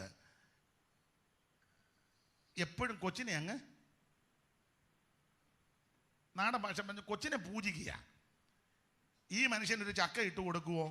അത് അടത്തിപ്പെറുക്കി വേവിച്ചു കൊടുക്കും. പുള്ളിക്ക് ആഗ്രഹം കൊണ്ടൊരു ചക്ക വേവിച്ച് കഴിച്ചാൽ കൊള്ളാന്ന്, കിട്ടുന്നില്ല. അപ്പം അതിൻ്റെ അരിശവും കൂടെ തീർത്താ പുള്ളി പറഞ്ഞത്. ആ ചക്കയൊക്കെ ഇഷ്ടം കൊണ്ട് എന്നാ ചെയ്യാൻ, അത് ആടെ ഒരു വിഗ്രഹത്തെ കൊണ്ടുവച്ചിട്ടുണ്ടെന്ന്. പൊടിക്കുഞ്ഞിൻ്റെ കാര്യമാണ് പറഞ്ഞ്. നമുക്ക് ആ വിഷയം വിടാം. അപ്പം പുള്ളിയുടെ രീതിയിൽ മറ്റൊരു കാര്യവും ശ്രദ്ധിക്കുന്നില്ല. കൊച്ചാണ് കുഞ്ഞിനെ ശുശ്രൂഷിക്കരുതെന്നോ കുഞ്ഞിനെ വളർത്തരുതെന്നോ കുഞ്ഞിനെ പരിപാലിക്കരുതെന്നല്ല അതിൻ്റെ വാദം. അപ്പൊ ശ്രദ്ധിക്കുക, നമ്മൾ നമ്മുടെ കർത്താവിനേക്കാൾ ഉപരി എന്തിനെങ്കിലും പ്രാധാന്യം കൊടുത്താൽ അതും വിഗ്രഹമാണ്. ഈ തെസ്സലോനിക്കയിലെ വിശ്വാസികൾ സിംഹഭാഗവും ജാതീയ പശ്ചാത്തലത്തിൽ നിന്ന് ഈ മാർഗത്തിൽ വന്നവരാ. എന്നാൽ ഇവർ സത്യദൈവമായ ഏകദൈവമായ നിത്യദൈവമായ സാക്ഷാൽ ദൈവമായ ജീവനുള്ള ദൈവമായ യേശുവിനെ കണ്ടു കഴിഞ്ഞപ്പോൾ, യേശുവിനെ അറിഞ്ഞു കഴിഞ്ഞപ്പോൾ, യേശുവിനെ രുചിച്ചു കഴിഞ്ഞപ്പോൾ, നേരത്തെ സേവിച്ച് ഭജിച്ച് ആരാധിച്ച് അവൻ പിൻഗമിച്ചതിനെ മുഴുവൻ വിട്ടു. ഇത് വേർപാടാ. ഞാൻ പെന്തിക്കോസുകാരോടൊരു കാര്യം പറയാം, കർക്കശമായ വേർപാട് പാലിക്കണം. ഇനി ഞാൻ പറയുന്ന പെന്തിക്കോസുകാരോടാ, മറ്റുള്ളവരെ ഉദ്ദേശിച്ചല്ല, തെറ്റിദ്ധരിക്കരുത്.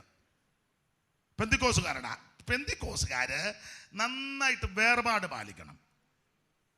മറ്റ് ആചാരങ്ങൾ, അനുഷ്ഠാനങ്ങൾ, പാരമ്പര്യങ്ങൾ അതിൻ്റെ പുറകെ ഒന്നും പോകരുത്. പെന്തിക്കോസുകാർ ഇപ്പം വന്ന് പെന്തിക്കോസുകാർ പേപ്പറിൽ ചരമവാർത്ത പിന്നെ ഈ പിറ്റേ വർഷത്തെ അതിനെന്നാ പറഞ്ഞേ ഇല്ലല്ലോ, ഓർമ്മയുടെ അതിന് ചരമവാർഷികം, അതാ അഭിനയിച്ചാൻ പറഞ്ഞതാ, ചരമവാർഷികം പെന്തിക്കോസുകാർ വിടാതെ. ഇന്ന് രാവിലെ ഞാൻ പേപ്പർ നോക്കിയപ്പോൾ സ്തോത്രം പെന്തിക്കോസുകാരാ കാശുമൊക്കെ ഉള്ള ബന്ധുക്കോസുകാരെ ചരമവാർഷിക ഇട്ടേക്കുന്നു. നമുക്ക് വേണ്ടപ്പെട്ടതാ, എന്നാ ചെയ്യാനാ? ബന്ധുക്കാർ ഇവിടെ വന്ന് ഇരിപ്പുണ്ട് താനും, പറഞ്ഞിട്ടൊന്നും വലിയ കാര്യമില്ല. പിന്നെ ഇച്ചോടെ നമ്മൾ ഒരു ഈ പെയിന്റ് അടിച്ചായിടുന്നത് സ്വർഗത്തിൽ 2-ാം വാർഷികം, ചരമദിനം. സ്വർഗത്തിൽ പോയോ? സ്വർഗത്തിൽ ഇങ്ങനെ വാർഷികം ഉണ്ടോ?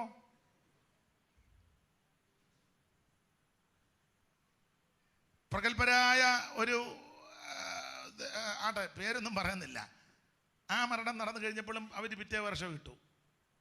പെന്തിക്കോസുകാരും തുടങ്ങി. എന്നെ എല്ലാവരും വള്ളം മുങ്ങിയതുപോലെ സങ്കടപ്പെട്ടിരിക്കുന്നത്. വേർപാട് പാലിക്കണേ. ആവശ്യമില്ലാത്ത ആചാരങ്ങൾ, അനുഷ്ഠാനങ്ങൾ, പാരമ്പര്യങ്ങൾ, മാമൂലുകൾ അത് ദൈവസഭയ്ക്കകത്ത് കയറ്റരുത്. എൻ്റെ കൂട്ടുവേലക്കാരുടെ പറയുക, കർക്കശമായി തന്നെ ശാസിക്കണം, അതിനനുവദിക്കരുത്. സ്തോത്രം. ഇവര് വേർപാട് പാലിച്ച ദൈവമക്കളാണ്. ദൈവമക്കൾ കർക്കശമായി വേർപാട് പാലിക്കണം. ആട്ടെ, ഞാൻ ആ ഭാഗം അങ്ങ് വിടുക. ഒത്തിരി കാര്യം അവിടെ നിന്ന് പറയേണ്ടതുണ്ട്, ഇന്ന് അതിന് തുനിയുന്നില്ല. കർത്താവിന് മഹത്വം. അപ്പോൾ 1-ാം അധ്യായത്തിൽ പറയുകയാ, നിങ്ങൾ ജീവനുള്ള സത്യദൈവത്തെ സേവിക്കുക. ഈ ആയുസ്സിൽ നമുക്ക് ലഭിച്ച ഏറ്റവും വലിയ ഭാഗ്യം ജീവനുള്ള സത്യദൈവമായ നിത്യദൈവമായ യേശുവിനെ ആരാധിക്കുന്നതും സേവിക്കുന്നതുമായ ഏറ്റവും വലിയ ഭാഗ്യം. അതിനവസരം ലഭിക്കാത്ത ആരേലും ഇന്ന് രാത്രി ഇവിടെ വന്നിട്ടുണ്ടെങ്കിൽ, ഞാൻ പ്രാരംഭത്തിൽ ഓർപ്പിച്ചല്ലോ, ഒരു പൈസ മുടക്കണ്ട, നിന്റെ ഹൃദയം കർത്താവിന് സമർപ്പിക്കുക. ഇന്ന് രാത്രി യേശു നിന്നെ രക്ഷിക്കും. യേശു ഒരു വിഭാഗത്തിൻ്റെ, മതത്തിൻ്റെ, സംഘടനയുടെ കുറെ ആൾക്കാരുടെ മാത്രം ആളല്ല, അവിടുന്ന് മുഴു ലോകത്തിൻ്റെയും ദൈവമാ. മനുഷ്യനാ ജാതിയും വർഗവും വർണ്ണമൊക്കെ കാട്ടിക്കൂട്ടി വെച്ചിരിക്കുന്നത് വേദപുസ്തകത്തിൻ്റെ പ്രമാണം ഭൂതലത്തിലെങ്ങും കൂടിയിരിക്കുവാൻ അവൻ ഒരുത്തനിൽ നിന്ന് മനുഷ്യജാതിയെ ഉളവാക്കി ആ മനുഷ്യവർഗത്തെ രക്ഷിക്കാനാണ് സ്വർഗമഹിമകൾ വെടിഞ്ഞ് ഇഹലോകത്തിൽ യേശു ഇറങ്ങി വന്നത്. ആ കർത്താവിനോട് ഇന്ന് രാത്രി ഏറ്റുപറഞ്ഞ് പ്രാർത്ഥിച്ച് യേശുവിനെ ഉള്ളത്തിൽ ഏറ്റെടുക്ക്. നിനക്കും നിന്റെ കുടുംബത്തിനും അവൻ ഇന്ന് രാത്രി രക്ഷയാണ്. അതെ, മുൻപോട്ട് പോകാം. അങ്ങനെ ഓരോ അധ്യായത്തിലും വിശേഷമായ കാര്യം പൗലോസ് പറഞ്ഞു. നമ്മൾ വായിച്ച കുറുവാക്യത്തോട് കൂറ് പുലർത്തണമല്ലോ, അല്ല ഞാൻ ഇങ്ങനെ അങ്ങ് പോകും. നിങ്ങളും ഞാൻ പോയി കഴിയുമ്പോൾ പറയും കുഴപ്പമില്ലായിരുന്നു, എന്നാലും പുള്ളി പറഞ്ഞ വാക്യത്തോട് ബന്ധപ്പെട്ടൊന്നും പറഞ്ഞില്ല. അത് വേണ്ട, 1-2 കാര്യം പറയാം. 13-ാം വാക്യം ഒന്നുകൂടെ വായിച്ചോ. സഹോദരന്മാരെ, നിങ്ങൾ പ്രത്യാശയില്ലാത്ത മറ്റുള്ളവരെ പോലെ ദുഃഖിക്കാതിരിക്കേണ്ടതിന് നിദ്ര കൊള്ളുന്നവനെ കുറിച്ച് അറിവില്ലാതിരിക്കരുത് എന്ന് ഞങ്ങൾ ആഗ്രഹിക്കുന്നു. ദൈവമക്കൾ അറിഞ്ഞിരിക്കേണ്ട കാര്യങ്ങൾ പലതുണ്ട്. ഇവിടെ പൗലോസ് പറയാ, നിങ്ങൾ ഇത് അറിയാതിരിക്കരുത്. എന്തുവാ നിങ്ങൾ അറിയാതിരിക്കരുതെന്ന് പറഞ്ഞത്? അവൻ സ്തോത്രം, നിദ്ര കൊള്ളുന്നവരെ കുറിച്ച് നിങ്ങൾ അറിവില്ലാത്തവരായിരിക്കരുത്. ആ ഭാഗത്തേക്ക് ഞാൻ വരാം. അതിന് മുമ്പ് വേറെ 1-2 കാര്യങ്ങൾ നിങ്ങൾ അറിവില്ലാതിരിക്കരുത്. ആ 2 കാര്യം പറഞ്ഞേച്ച് ഈ കാര്യവും കൂടെ പറഞ്ഞ് ഇന്ന് രാത്രി നമുക്ക് യോഗം അവസാനിപ്പിക്കാം. ആ വാച്ച് ഇങ്ങോട്ട് തന്നു, അല്ലേ പിന്നെ പരുവക്കാടായി പോവും. അത് തെറ്റാ, അത് 7:30 ആയിരുന്നതുള്ളൂ. ഞാൻ ഇടയ്ക്ക് നോക്കുക, അന്നേരം 7:30. അത് വെച്ച് നോക്കിയാൽ കുരുളച്ചാൻ എന്നെ ഓടിക്കും. ഇത് കറക്റ്റാണല്ലോ. അപ്പോൾ തെസലോനിക്ക ലേഖനം 4:13 പൗലോസ് പറയുക, നിദ്ര കൊള്ളുന്നവരെ കുറിച്ച്. എങ്ങനെ? കർത്താവിൽ നിദ്ര കൊള്ളുന്നവരെ കുറിച്ച് നിങ്ങൾ അറിവില്ലാത്തവരായിട്ടിരിക്കരുത്. ആ ഭാഗത്തേക്ക് വരുന്നതിന് മുമ്പ് വേറെ 1-2 കാര്യങ്ങളൊന്ന് ഓർപ്പിക്കാൻ കർത്താവിൽ ശരണപ്പെടുക. അറിവില്ലാതിരിക്കരുത്. എന്തുവാ? 1, അറിവില്ലാതിരിക്കരുത്. കൊരിന്ത്യർക്ക് എഴുതിയ 1-ാം ലേഖനം അതിൻ്റെ 12-ാം അധ്യായത്തിന്റെ പ്രാരംഭവാക്യം വായിക്കാം. ഇതെല്ലാം നമുക്ക് അറിവുള്ള വാക്യമാ, എങ്കിലും ഒന്ന് വായിച്ചു സഹായിച്ചോ. കൊരിന്ത്യർക്ക് എഴുതിയ 1-ാം ലേഖനം 12:1. സഹോദരന്മാരെ, ആത്മീക വരങ്ങളെ കുറിച്ച് നിങ്ങൾക്ക് അറിവില്ലാതിരിക്കരുത് എന്ന് ഞാൻ ആഗ്രഹിക്കുന്നു. സഹോദരന്മാരെ, ആത്മീക വരങ്ങളെ കുറിച്ച് നിങ്ങൾക്ക് അറിവില്ലാതിരിക്കരുത് എന്ന് ഞാൻ ആഗ്രഹിക്കുന്നു. അറിവില്ലാതിരിക്കരുത്. നിങ്ങളെ അറിയണം, ആത്മീക വരങ്ങളെ പറ്റി അറിയണം. ചില ആൾക്കാര് പറയുന്നതും പഠിപ്പിക്കുന്നതും ഒക്കെ വരങ്ങളെല്ലാം നിന്നു പോയെന്നാ. ഇല്ല, അവർക്കില്ലെന്നേ ഉള്ളൂ. വരങ്ങൾ ഇന്ന് വരെ നിന്നിട്ടില്ല.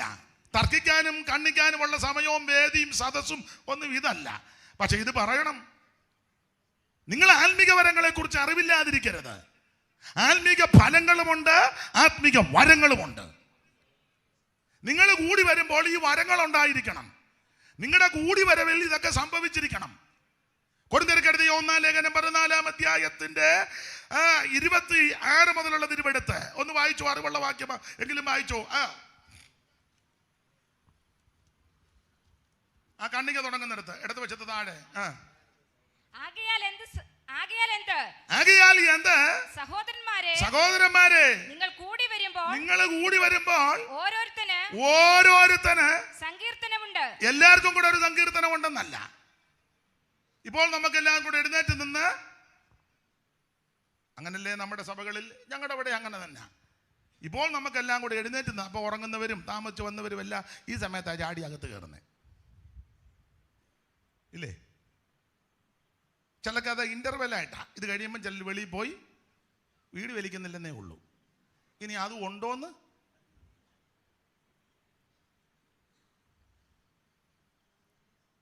അപ്പൊ എന്തായാലും നിങ്ങൾക്ക് എല്ലാവർക്കും കൂടെ ഒരു സങ്കീർത്തനം വന്നല്ല, നിങ്ങൾക്ക് ഓരോരുത്തരും സങ്കീർത്തനം എന്ന് പറഞ്ഞാൽ ഞായറാഴ്ച സഭായോഗത്തിന് കൂടി വരുമ്പോൾ ഓരോരുത്തരും സങ്കീർത്തനത്തോടെ ദൈവത്തെ മഹത്വപ്പെടുത്തണം. ഒരാഴ്ച മുഴുവൻ ദൈവം നിന്നെ സൂക്ഷിച്ചു, ഒരാഴ്ച മുഴുവൻ ദൈവം നിന്നെ കാത്തു, ഒരാഴ്ച മുഴുവൻ ദൈവം നിന്നെ പരിപാലിച്ചു. നിന്നേക്കാൾ മിടുക്കന്മാർ, ഉന്നതന്മാർ, ശ്രേഷ്ഠന്മാർ, കഴിവുള്ളവർ മൺമറഞ്ഞ് മാറ്റപ്പെട്ടപ്പോൾ ദൈവം നിന്നെ കാലിനെ വീഴ്ചയെന്നും പ്രാണനെ മരണത്തിൽ നിന്നും കണ്ണിനെ കണ്ണിൽ നിന്നും വിടുവിച്ച് അവൻ സൗഖ്യത്തോടെ ക്ഷേമത്തോടെ കൊണ്ടുവന്ന ദൈവത്തിന് നല്ല സന്തോഷത്തോടെ സങ്കീർത്തനം ചൊല്ലണം. Praise the Lord. നിങ്ങൾ കൂടി വരുമ്പോൾ ഇതുകൊണ്ടായിരിക്കണം സങ്കീർത്തനം. പിന്നെ ഉപദേശമുണ്ട്. ഉപദേശം പറയണം. ഞാൻ പറയാനുണ്ട്, വെളിയിൽ സുവിശേഷം പറയണം. ഏതാ? രക്ഷിക്കപ്പെടാത്തവരുടെ ഇടയിൽ സുവിശേഷം പറയണം. യേശുക്രിസ്തു രക്ഷകൻ, യേശുക്രിസ്തുവിൽ കൂടി മാത്രം രക്ഷ, മറ്റൊരുത്തലും രക്ഷയില്ല. അത് പുറത്ത് ആ സുവിശേഷം കേട്ട് അകത്ത് വന്നു കഴിയുമ്പോൾ പിന്നെ അകത്ത് സുവിശേഷമല്ല പറയേണ്ടത്, അകത്ത് ഉപദേശം പറയണം. അങ്ങനെ എഴുതിയേക്കുന്നത്. ഉപദേശം ഉണ്ടെന്നും പറഞ്ഞിരുന്നാ പോരാ, പറയുകയും ചെയ്യണം. ഞങ്ങളുടെ ഒരാൾ പറഞ്ഞു, അച്ചായ അവിടെ ദുരുപദേശമാണ്. അപ്പൊ പുള്ളി പറഞ്ഞു, എന്നാ നീ ഉപദേശം എന്ന് പറഞ്ഞു. അവൻ ദുരുപദേശം പറയാനെന്നാ നീ പറയാനേ, ആയിക്കോട്ടെ, നീ എന്നാ ഉപദേശം എന്ന് പറ. അതോട്ട് അവൻ അറിയേയില്ല. അവൻ തന്നെ ഒരിക്കൽ പ്രസംഗിച്ചപ്പോൾ പുള്ളി യുക്തിക്ക് മറുപടി കൊടുക്കുന്ന ആളാ. പുള്ളിയുണ്ട്. അവൻ പറഞ്ഞു, ദൈവത്തിന് ആഭരണം ഒന്നും വലിയ വിഷയമല്ലെന്ന്. ഉടനെ പുള്ളി പറഞ്ഞു, എന്നാൽ പുള്ളിക്ക് വിഷയമുള്ള 3-4 കേസ് പറ. ന്യായമല്ലേ? പറഞ്ഞുകൂടെ? ഉപദേശം പറയണ്ടേ? പ്രധാനപ്പെട്ട ഉപദേശമായി രക്ഷിക്കപ്പെടണം. 2, വെള്ളത്തിൽ മുങ്ങി സ്നാനപ്പെടണം. അത് പിതാവിൻ്റെയും പുത്രന്റെയും പരിശുദ്ധാത്മാവിന്റെ നാമത്തിൽ. അത് ഉപദേശമാണ്. 3, ആത്മാഭിഷേകം പ്രാപിക്കണം. ഇത് ആരുടെയും കുത്തകയല്ല, ദൈവത്തിന്റെ ദാനമാ. നിന്നെന്ന് ചിലർ പറയുന്നു, തർക്കിക്കുവൊന്നും വേണ്ട, നമുക്ക് അവർക്ക് വേണ്ടി പ്രാർത്ഥിക്കാം. ഇത് ആരുടെയും സ്വന്തമല്ല, ദൈവത്തിന്റെ ദാനമാ. ആഗ്രഹിക്കുന്ന ആത്മാക്കളെ ദൈവം തൃപ്തിപ്പെടുത്തും. ദൈവത്തിന്റെ നദിയിൽ വെള്ളം നിറഞ്ഞിരിക്കുന്നു. ഒരു നദി കൊണ്ട് അതിന്റെ തോടുകൾ ദൈവനഗരത്തെ, അത്യുന്നതന്റെ വിശുദ്ധ നിവാസത്തെ സന്തോഷിപ്പിക്കുന്നു. ദൈവം അതിന്റെ മധ്യയെ കൊണ്ട് അത് കുലുങ്ങി പോകത്തില്ല. ഉപദേശം തീർത്ത് പറയണം. സഭയിലുള്ള എല്ലാവരും ആത്മസ്നാനം പ്രാപിക്കണം. അന്യഭാഷയിൽ ദൈവത്തെ മഹത്വപ്പെടുത്തണം. വേണ്ടേ? ഉപദേശം അതല്ലേ? സ്തോത്രം. ഒരിക്കലൊരു തള്ള പറഞ്ഞു, അന്യോട് പറഞ്ഞു, അന്യഭാഷ മനസ്സിലാകുന്നത്. ഞാൻ പറഞ്ഞു, തള്ള നിങ്ങളോടല്ല പറഞ്ഞേ, അന്യഭാഷയിൽ പറയുന്നവൻ തള്ളയോടത്രേ, അല്ല ദൈവത്തോടാ. തള്ളയ്ക്ക് ഇതെല്ലാം മനസ്സിലാവണമെന്ന്. അവൻ ആത്മാവിൽ മർമ്മങ്ങളെ സംസാരിക്കുക, വേറെ ആരുമായിട്ട് അറിയത്തുമില്ല. സ്തോത്രം. അത് ദൈവത്തോടാ. ഇത് തർക്കിക്കാനുള്ള സ്ഥലമല്ല, തർക്കിക്കാൻ വേണ്ടി പറഞ്ഞതുമല്ല, വാദിക്കാനും പറഞ്ഞതല്ല, മറ്റൊരാളെ കൊച്ചാക്കാനും പറഞ്ഞതല്ല. നീ ആഗ്രഹിക്ക്, നിന്നെയും ദൈവം നിറയ്ക്കും. ഇതാരുടെയും സ്വന്തമല്ല, ദൈവത്തിന്റെ ദാനമാ. ഇന്ന് രാത്രി ആത്മാർത്ഥതയോടെ ആഗ്രഹത്തോടെ ദൈവത്തോട് പ്രാർത്ഥിക്ക്. ദൈവം തന്റെ പരിശുദ്ധാത്മാവിന്റെ ശക്തിയാൽ നിന്നായി നിറയ്ക്കുമെന്ന്. ഞാനൊരു കാര്യം ദൈവമക്കളോട് പറയാം, ഞാൻ പ്രസംഗിക്കുന്നിടത്തെല്ലാം പറയാം, എടാ, ആത്മാവിൽ നിറഞ്ഞ് അന്യഭാഷ പറഞ്ഞ് ആരാധിച്ച് വിടുതൽ അനുഭവിച്ചവരാ ഇതിനകത്തിരിക്കുന്ന സിംഹഭാഗം ആൾക്കാരും. പോരാട്ടങ്ങളും ആഭിചാരങ്ങളും ക്ഷുദ്രങ്ങളും മന്ത്രങ്ങളും തന്ത്രങ്ങളുമുള്ള പല കുടുംബങ്ങളിലും പല പ്രശ്നങ്ങളിലും നമ്മൾ ചെന്നപ്പോൾ അവിടെ എല്ലാം നമുക്ക് ജയം പകർന്നത് ആത്മാവിൽ ആരാധിച്ച് വിടുതലെടുത്തതാ. അന്ധകാരത്തിന്റെ കെട്ടുകളുള്ള കുടുംബങ്ങൾ, സാത്താന്യ ബന്ധനത്തിൽ കിടന്ന വ്യക്തികൾ, എത്ര കുടുംബങ്ങൾ, എത്ര പൈശാചിക ബന്ധനങ്ങൾ, ആമേൻ, മുഴങ്കാലിന്മേലിരുന്ന് ആത്മാവിൽ നിറഞ്ഞ് അന്യഭാഷ പറഞ്ഞ് ദൈവത്തെ ആരാധിച്ചപ്പോൾ എത്ര കുടുംബങ്ങൾ വിടുതൽ പ്രാപിച്ചു, എത്ര കെട്ടുകൾ പൊട്ടി, ഭൂതങ്ങൾ വിട്ടുമാറി, ജനം വിടുതൽ പ്രാപിച്ചു. ഇന്ന് രാത്രി ഇത് അനുഭവിച്ച ദൈവമക്കളെ ഓർത്ത് ദൈവത്തെ സ്തുതിക്കുക. നമ്മുടെ പോരിന്റെ ആയുധം ജഡീകമല്ല, കോട്ടകളെ ഇടിക്കുന്ന ദൈവശക്തിയാ. അവയാ ഞങ്ങൾ സങ്കല്പങ്ങളും വിചാരങ്ങളും ക്രിസ്തുവിന്റെ പരിജ്ഞാനത്തിന് വിരോധമായി പൊങ്ങി വരുന്ന ഉയർച്ചകളെ പിടിച്ചടക്കും. Hallelujah, hallelujah. ഞാനൊരു കാര്യം പറയാം, നിങ്ങളെ ഇണങ്ങിയാലും മിണങ്ങിയാലും അഭിഷേകം പ്രാപിക്കാത്തവന് ഒരു സ്ഥാനവും കൊടുക്കരുത്. സഭയ്ക്കകത്ത് അഭിഷേകം പ്രാപിക്കാത്തവനെ സെക്രട്ടറി ആക്കരുത്. സെക്രട്ടറി അഭിഷേകം പ്രാപിക്കണം. അല്ല 2 പേനായി ഒരു ബുക്കുമായിട്ട് കോഴിപിടുത്തക്കാരൻ വരുമ്പോലെ വരരുത് ഞായറാഴ്ച. ഇത് തീർത്ത് പറയണ്ടേ? പിന്നെ നമ്മൾ പറയാതെ പിന്നെ ഗുരുവായൂരിലെ മേശാന്തി വന്ന് പറയുമോ? നമ്മൾ പറയണം. കമ്മിറ്റിയും കൗൺസിലും ആയിക്കോട്ടെ, അഭിഷേകമില്ലാത്തവനെ കയറ്റരുത്. കുന്തം അഭിഷേകത്തിൽ നിറയണം. സ്തോത്രം. അഭിഷേകവെള്ളം മുൻനിര വരണം. ആത്മാവിൽ ആരാധിക്കുന്നവൻ വരണം. ഇത് സഭായത്തിന് വന്ന് കൈ പഠിക്കാല, പാട്ടും പാടുകാല, അനങ്ങത്തില്ല. നീ പമ്മി ഇരിക്കുക. നീ ആത്മാവിൽ നൃത്തം ചെയ്ത് ദൈവത്തെ മഹത്വപ്പെടുത്തണം. നിങ്ങളെ വിലക്ക് വാങ്ങിയിരിക്കുക താങ്കൾക്കുള്ളവരല്ല. ആകയാൽ നിങ്ങളുടെ ശരീരം കൊണ്ട് ദൈവത്തെ മഹത്വപ്പെടുത്തണം. നിങ്ങളുടെ അവയവങ്ങളെ അനീതിയുടെ ആയുധങ്ങളാക്കാതെ നീതിയുടെ ആയുധങ്ങളായി ദൈവത്തിന് സമർപ്പിപ്പീൻ. എങ്ങനെ? ഈ ലോകത്തിന് അനുരൂപരാകാതെ. ഇന്ന് രാത്രി ആരാധനയിൽ വിടുതലെടുത്ത ദൈവമക്കളാ, ആരാധനയുടെ മഹത്വം കണ്ടവരാ, ആരാധനയുടെ മഹിമ കണ്ടവരാ. നീ ദൈവത്തെ ആരാധിക്കുമ്പോൾ സകല കെട്ടും പോട്ടു വന്ന് പുഷ്ടി നിമിത്തം നുകം തകരും. പുഷ്ടി നിമിത്തം നുകം തകരും. സാത്താൻ കെട്ടിവച്ചിരിക്കുന്ന നുകത്തെ അടിക്കുന്ന ആത്മാവിന്റെ വ്യാപാര ശക്തി. Praise the Lord. ദൈവത്തിന് മഹത്വം, ദൈവത്തിന് മഹത്വം, ദൈവത്തിന് മഹത്വം, ദൈവത്തിന് മഹത്വം. ഹല്ലേലൂയ. അതെ, ഞാൻ സമയത്തെ ഭയപ്പെടുന്നത് കൊണ്ട് അധികം വിസ്തരിക്കുന്നില്ല. ഉപദേശമായി ഇത് അഭിഷേകം പ്രാപിച്ചിരിക്കണം. സ്തോത്രം. നിന്ന് പോയെന്ന് പറയുന്നു, പഠിപ്പിക്കുന്നു, അതവിടെ നിൽക്കട്ടെ. നമ്മുടെ വിഷയം അതല്ല. നീ ഇത് അനുഭവിക്കുന്നയാളല്ലേ. പണ്ട് തർക്കത്തിന് പോയപ്പോൾ ഒരാൾ പറഞ്ഞു യേശു ക്രിസ്തു ദൈവം അല്ലെന്ന് തെളിയിക്കാൻ പോവാന്ന് ഒരാൾ. അപ്പം ഞങ്ങളുടെ ഒരു അച്ചായൻ പറഞ്ഞു, ഇപ്പം അവൻ നിന്ന് തെളിയിച്ച ഉടനെ യേശു ദൈവം അല്ലാകാതിരിക്കുമോ? ഇവൻ രാവിലെ മുതൽ അർദ്ധരാത്രി വരെ യേശു ദൈവം അല്ലെന്നങ്ങ് തെളിയിക്കുക. യേശു ദൈവം അല്ലേ? ഇവന്റെ തെളിവിന്റെ അടിസ്ഥാനത്തിലാണോ ദൈവം? എടാ, കണ്ട പൊട്ടനും ചട്ടനും വട്ടനും ഊളനുമെല്ലാം യേശു ദൈവം അല്ലെന്ന് പറഞ്ഞാൽ യേശു ദൈവം ആകാതിരിക്കുമോ? സ്തോത്രം. ഈ ലോകം മുഴുവൻ യേശു ദൈവം അല്ലെന്ന് പറഞ്ഞാലും അവിടുന്ന് ദൈവം തന്നെ. ഗതിഭേദങ്ങളുടെ ആച്ഛാദനമൊന്നും ദൈവത്തിനില്ല. അവിടുന്ന് സർവജ്ഞനായ ദൈവമാ, അവിടുന്ന് സർവശക്തനായ ദൈവമാ, അവിടുന്ന് നിത്യനായ ദൈവമാ, അവിടുന്ന് ഏക സത്യ ദൈവമാ. ഇന്ന് രാത്രി അവിടുന്ന് മാത്രമാ ദൈവം.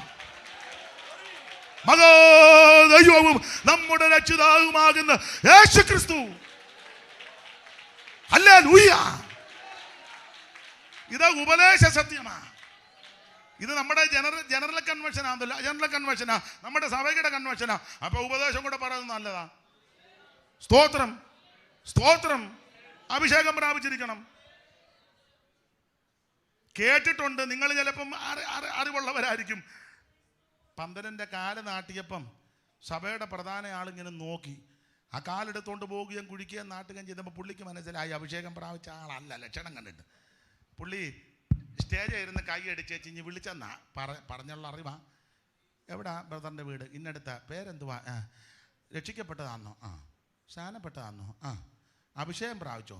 ഇല്ല. എന്നാൽ കാലും കോലും അവിടെ ഇട്ടേച്ച് എന്താ ചാപ്പലിലോട്ട് പോകാൻ പറഞ്ഞു.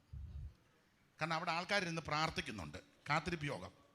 അങ്ങോട്ട് പോയി അവിടെ ചെന്ന് പ്രാർത്ഥിക്കും, ദൈവം അഭിഷേകത്തിൽ നിറയ്ക്കും, എന്നിട്ട് വന്ന് കാല് താത്താൽ മതി എന്ന് പറഞ്ഞു.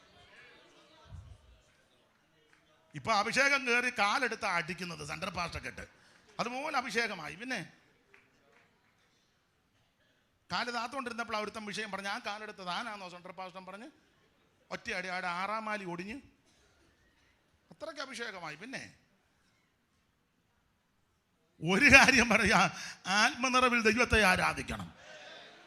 തീർന്നില്ല, നീ തിരുമേശ എടുക്കണം. തിരുമേശ വെക്കുമ്പോഴേ ആ തിരുമേശ എടുക്കണം. തിരുമേശ ഇല്ലാത്ത ആരാധനയല്ല. ആൾക്കാരെല്ലാം കൂടെ ഞായറാഴ്ച കൂടി വരുന്നേ ഉള്ളൂ. അവിടെ എവിടെയും കിടന്നതിനെല്ലാം ഓട്ടോയിലും ലോറിയിലും കൊണ്ട് കമ്പത്തിൽ നിന്ന് കാളെ ഇറക്കും പോലെ കൊണ്ട് ഇറക്കുന്നല്ലാതെ സ്തോത്രം. ഇടയെ ആരാധനയ്ക്ക് തിരുമേശ വേണമെന്ന് ചിലടത്ത് വല്ലപ്പോഴും ഒരിക്കൽ ആ തിരുമേശ നടത്തുന്നേ ആണ്ടറുതിക്ക്. ചിലടത്ത് മാസത്തിൽ 1, ചിലടത്ത് 2 മാസം കൂടുമ്പം, ചിലടത്ത് മെയിൻ പാസ്റ്റർ വന്നെങ്കിലേ അപ്പം എന്നുള്ളത് ഇരുമ്പ് കൊണ്ടുണ്ടാക്കിയതല്ലോ, ഇങ്ങനെ വെക്കുമ്പോൾ മുറിയുന്നല്ലയോ. അതിന് പ്രാഗൽഭ്യവും ശുശ്രൂഷയ്ക്ക് തന്മയത്വവും പക്വതയുള്ള ദൈവദാസന്മാരുണ്ടെങ്കിൽ അത് എല്ലാ ആഴ്ചയിലും നടത്തണം.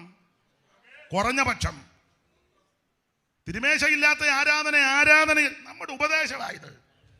ഇതൊക്കെ തീർത്ത് പറയണ്ടേ? ഉപദേശം പറയണം. സ്തോത്രം. നമ്മുടെ ജനറൽ കൺവെൻഷൻ അല്ലേ, ഉപദേശം കൂടെ അറിയണം എന്തുവാന്ന്. തിരുമേശ വേണം. ആ തിരുമേശകൾ നീ ഭക്ഷിക്കണം. ഇത് അപ്പം തിന്നാതെയും പാനപാത്രം നിന്ന് പാനം ചെയ്യാതിരുന്ന ജീവൻ കാണുകയല്ല.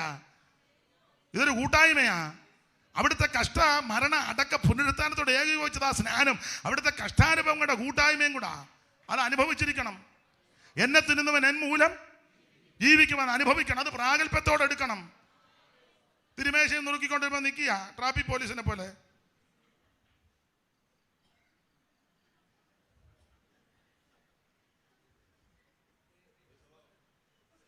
തിരുമേശ എടുക്കാത്തവനെ കമ്മിറ്റി കയറ്റരുതെന്നേ. തിരുമേശ എടുക്കാത്തവരെ ഗാന ശുശ്രൂഷയ്ക്ക് കാണരുത്. ഇവരെല്ലാം പിന്നെ ദൈവകൃപയുള്ളവരാ. ഒരുത്തനെ തിരുമേശ എടുത്തോണ്ടപ്പോൾ അവൻ മുങ്ങി പാട്ട് പാടിക്കൊണ്ടിരുന്നവനാ. പാടില്ല.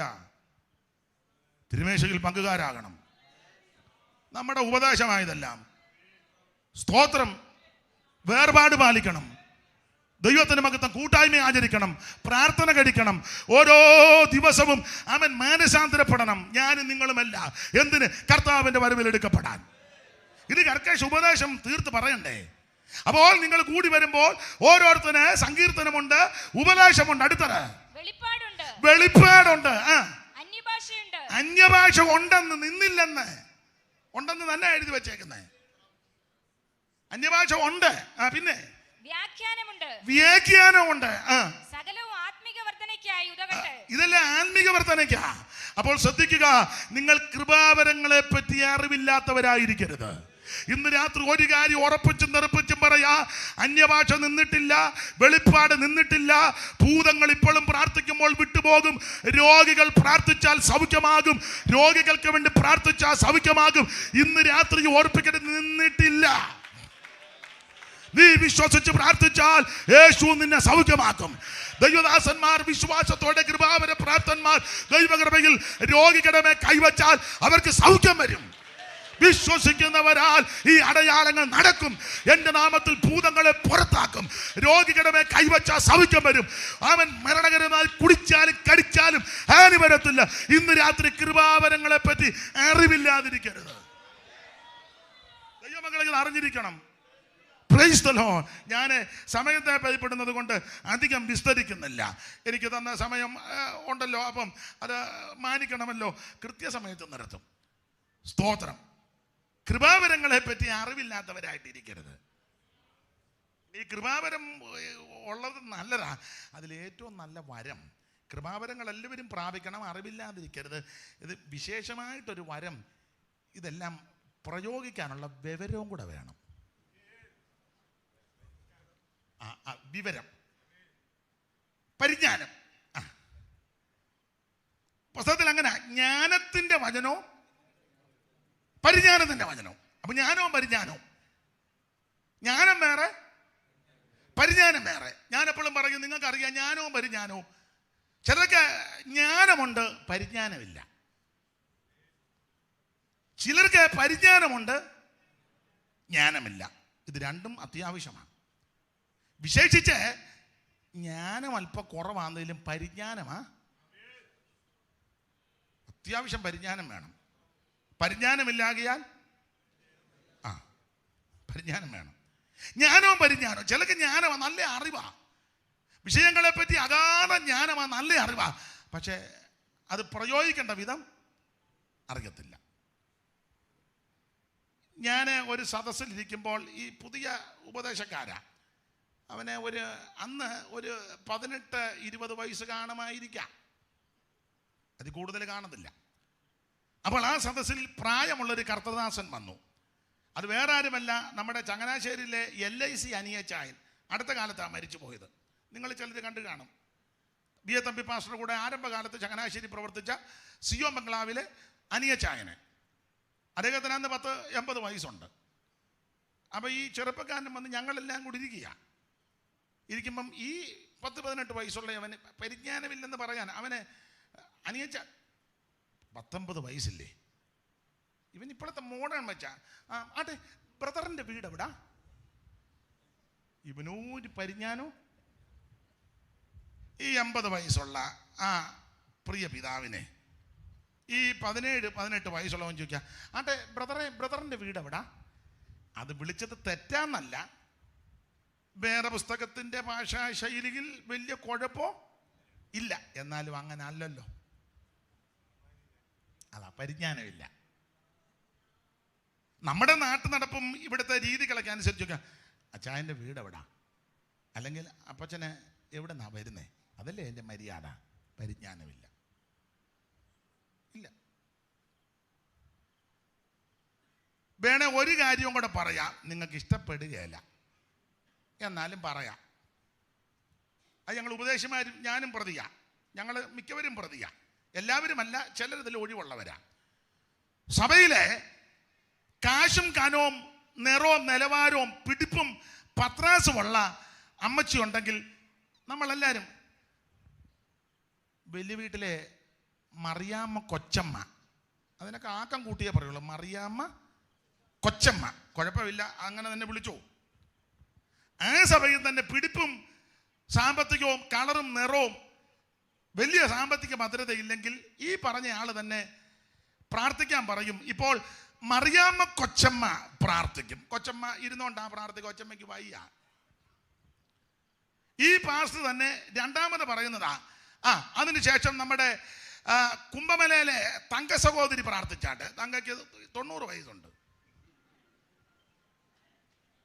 മൊബൈൽ അടിക്കുന്നല്ലോ, ആരുടെയോ അവിടെ ഉണ്ട്. അതാ. അപ്പൊ ശ്രദ്ധിച്ചേ, കുറ്റമല്ലി പറഞ്ഞത് തെറ്റുമല്ല, കുറ്റമല്ലി പറഞ്ഞത്, നിങ്ങളെ ഇകഴ്ത്താൻ പറഞ്ഞതല്ല, ഞാനും പ്രതിയാ. ഈ കാര്യം പറയും മറിയാമ്മ കൊച്ചമ്മ. കൊച്ചമ്മയ്ക്ക് 70 വയസ്സേ ഉള്ളൂ. കുംഭമലയിലെ അമ്മയ്ക്ക് 90. എന്നാലും പ്രയോഗശൈലി കണ്ടോ? ഇത് മറിയാമ്മ കൊച്ചമ്മ. ബെന്നിച്ചാ ഞാൻ തമാശ പറഞ്ഞതല്ല. ഞാൻ തമാശ എന്നാ പറഞ്ഞേ, കാര്യമല്ലേ പറഞ്ഞേ. നമ്മുടെ മിക്ക സഭകളിലും ഇല്ലേ? നിങ്ങളിപ്പോൾ ചിന്തിക്കുക, എത്രയും പെട്ടെന്ന് പറഞ്ഞ സമയമായാൽ മതിയായിരുന്നെന്ന്. ഞാൻ എന്നെയും കൂടെ പ്രതിയാക്കിയാ പറയുന്നത്. സ്തോത്രം. പരിജ്ഞാനമില്ല ചിലർക്ക്. അപ്പൊ ജ്ഞാനവും പരിജ്ഞാനവും ഒരു തെളിവ് തരാം. ഉദാഹരണം എപ്പോഴും ഞാൻ പറയുന്നതാ, പെൺകുഞ്ഞുങ്ങളെ പഠിപ്പിക്കാൻ വിട്ടു നേഴ്സിങ്. എനിക്കതിനെപ്പറ്റി വലിയ പഠിത്തമൊന്നും അറിയത്തില്ലേ, തെറ്റാണെങ്കിൽ ക്ഷമിക്കണേ, അപാകത വന്നെങ്കിൽ അറിവുള്ളവർ പൊറുക്കണേ. നേഴ്സിങ് പഠിക്കാൻ വിട്ടു, പഠിച്ചു, മിടുക്കിയായി, സർട്ടിഫിക്കറ്റും ഒക്കെ വാങ്ങി വീട്ടിൽ വന്നു വേറെ ജോലിക്ക് പ്രവേശിക്കാൻ. അപ്പം അങ്ങനെ ഇതുമ്പം കുരുമുളക് പറിക്കുന്ന സമയമാ. വീട്ടിലെ അപ്പച്ചൻ കുരുമുളക് പറിക്കാൻ ഏണി വെച്ച് കൊടി കയറി പറിക്കുക. അപ്പം നേഴ്സിങ്ങിനെ പഠിപ്പിച്ചതിൻ്റെ വെളിച്ചത്തിൽ ജ്ഞാനം വേറെ, പരിജ്ഞാനം വേറെ. ജ്ഞാനം ഇതാ, തെറ്റുണ്ട് ക്ഷമിക്കണേ, ഞാൻ എൻ്റെ എളിയ ബുദ്ധി പറയുന്നതാണ്, ക്ഷമിക്കണേ. പാമ്പ് കടിച്ചാൽ, പാമ്പ് കൊത്തിയാൽ ആ കടിഭാഗത്ത് നിന്ന് ഒരു ചാണ് മേളിലോട്ട് കയറ്റി ഒരു ചരട് കൊണ്ട് അടിയന്തര ശുശ്രൂഷയാ കെട്ടി എത്രയും പെട്ടെന്ന് അടുത്തുള്ള ആശുപത്രിയിൽ കൊണ്ടുപോവുക. ആദ്യത്തെ നടപടിക്രമം. ഇത് നേഴ്സിംഗ് പഠിച്ച മോള് പഠിച്ചേച്ച് വീട്ടിൽ വന്ന് സർട്ടിഫിക്കറ്റും കൊണ്ട് അലമാരി വെച്ചു. ജോലിക്ക് അപേക്ഷ കൊടുത്ത് നോക്കിയിരിക്കുക കിട്ടാൻ. അങ്ങനെ ഇവള് രാവിലെ തിണ്ണയിലിരുന്നപ്പോൾ അപ്പച്ചൻ ഏണി വെച്ച് മുളക് പറിക്കുന്നു. മുളക് ഇങ്ങനെ ഏണി നിൽക്കുകയല്ലേ, പറിച്ചുകൊണ്ടിരിക്കുമ്പോൾ ഈ മുളക് കൊടിയേലെ ചുറ്റി ഒരു പാമ്പ് അപ്പച്ചൻ്റെ ഈ നെഞ്ചിനിട്ടൊരു കൊത്ത്. അപ്പച്ചൻ ഉടനെ ഒരു വിധത്തിൽ ഇറങ്ങി, മോളെ എന്നെ പാമ്പ് കൊത്തി. ഓടി വന്നു. എവിടെ അപ്പച്ച കൊത്തിയത്? ഇവിടെ അടി കൊത്തി. നോക്കിയപ്പോൾ ചോര പൊടിക്കുന്നു. ഉടനെ പഠിച്ച ജ്ഞാനം കടി കൊണ്ട ഭാഗത്ത് നിന്ന് ഒരു ചാണ് മുകളിലോട്ട് കയറ്റി നല്ലതുപോലെ ജ്ഞാനമാ പഠിച്ചതാ. അവൾ ഒട്ടും അമാന്തിച്ചില്ല. പൊട്ടാത്ത ചാക്ക് ചരട് ഒന്നുകൂടെ പിരിച്ചു കെട്ടി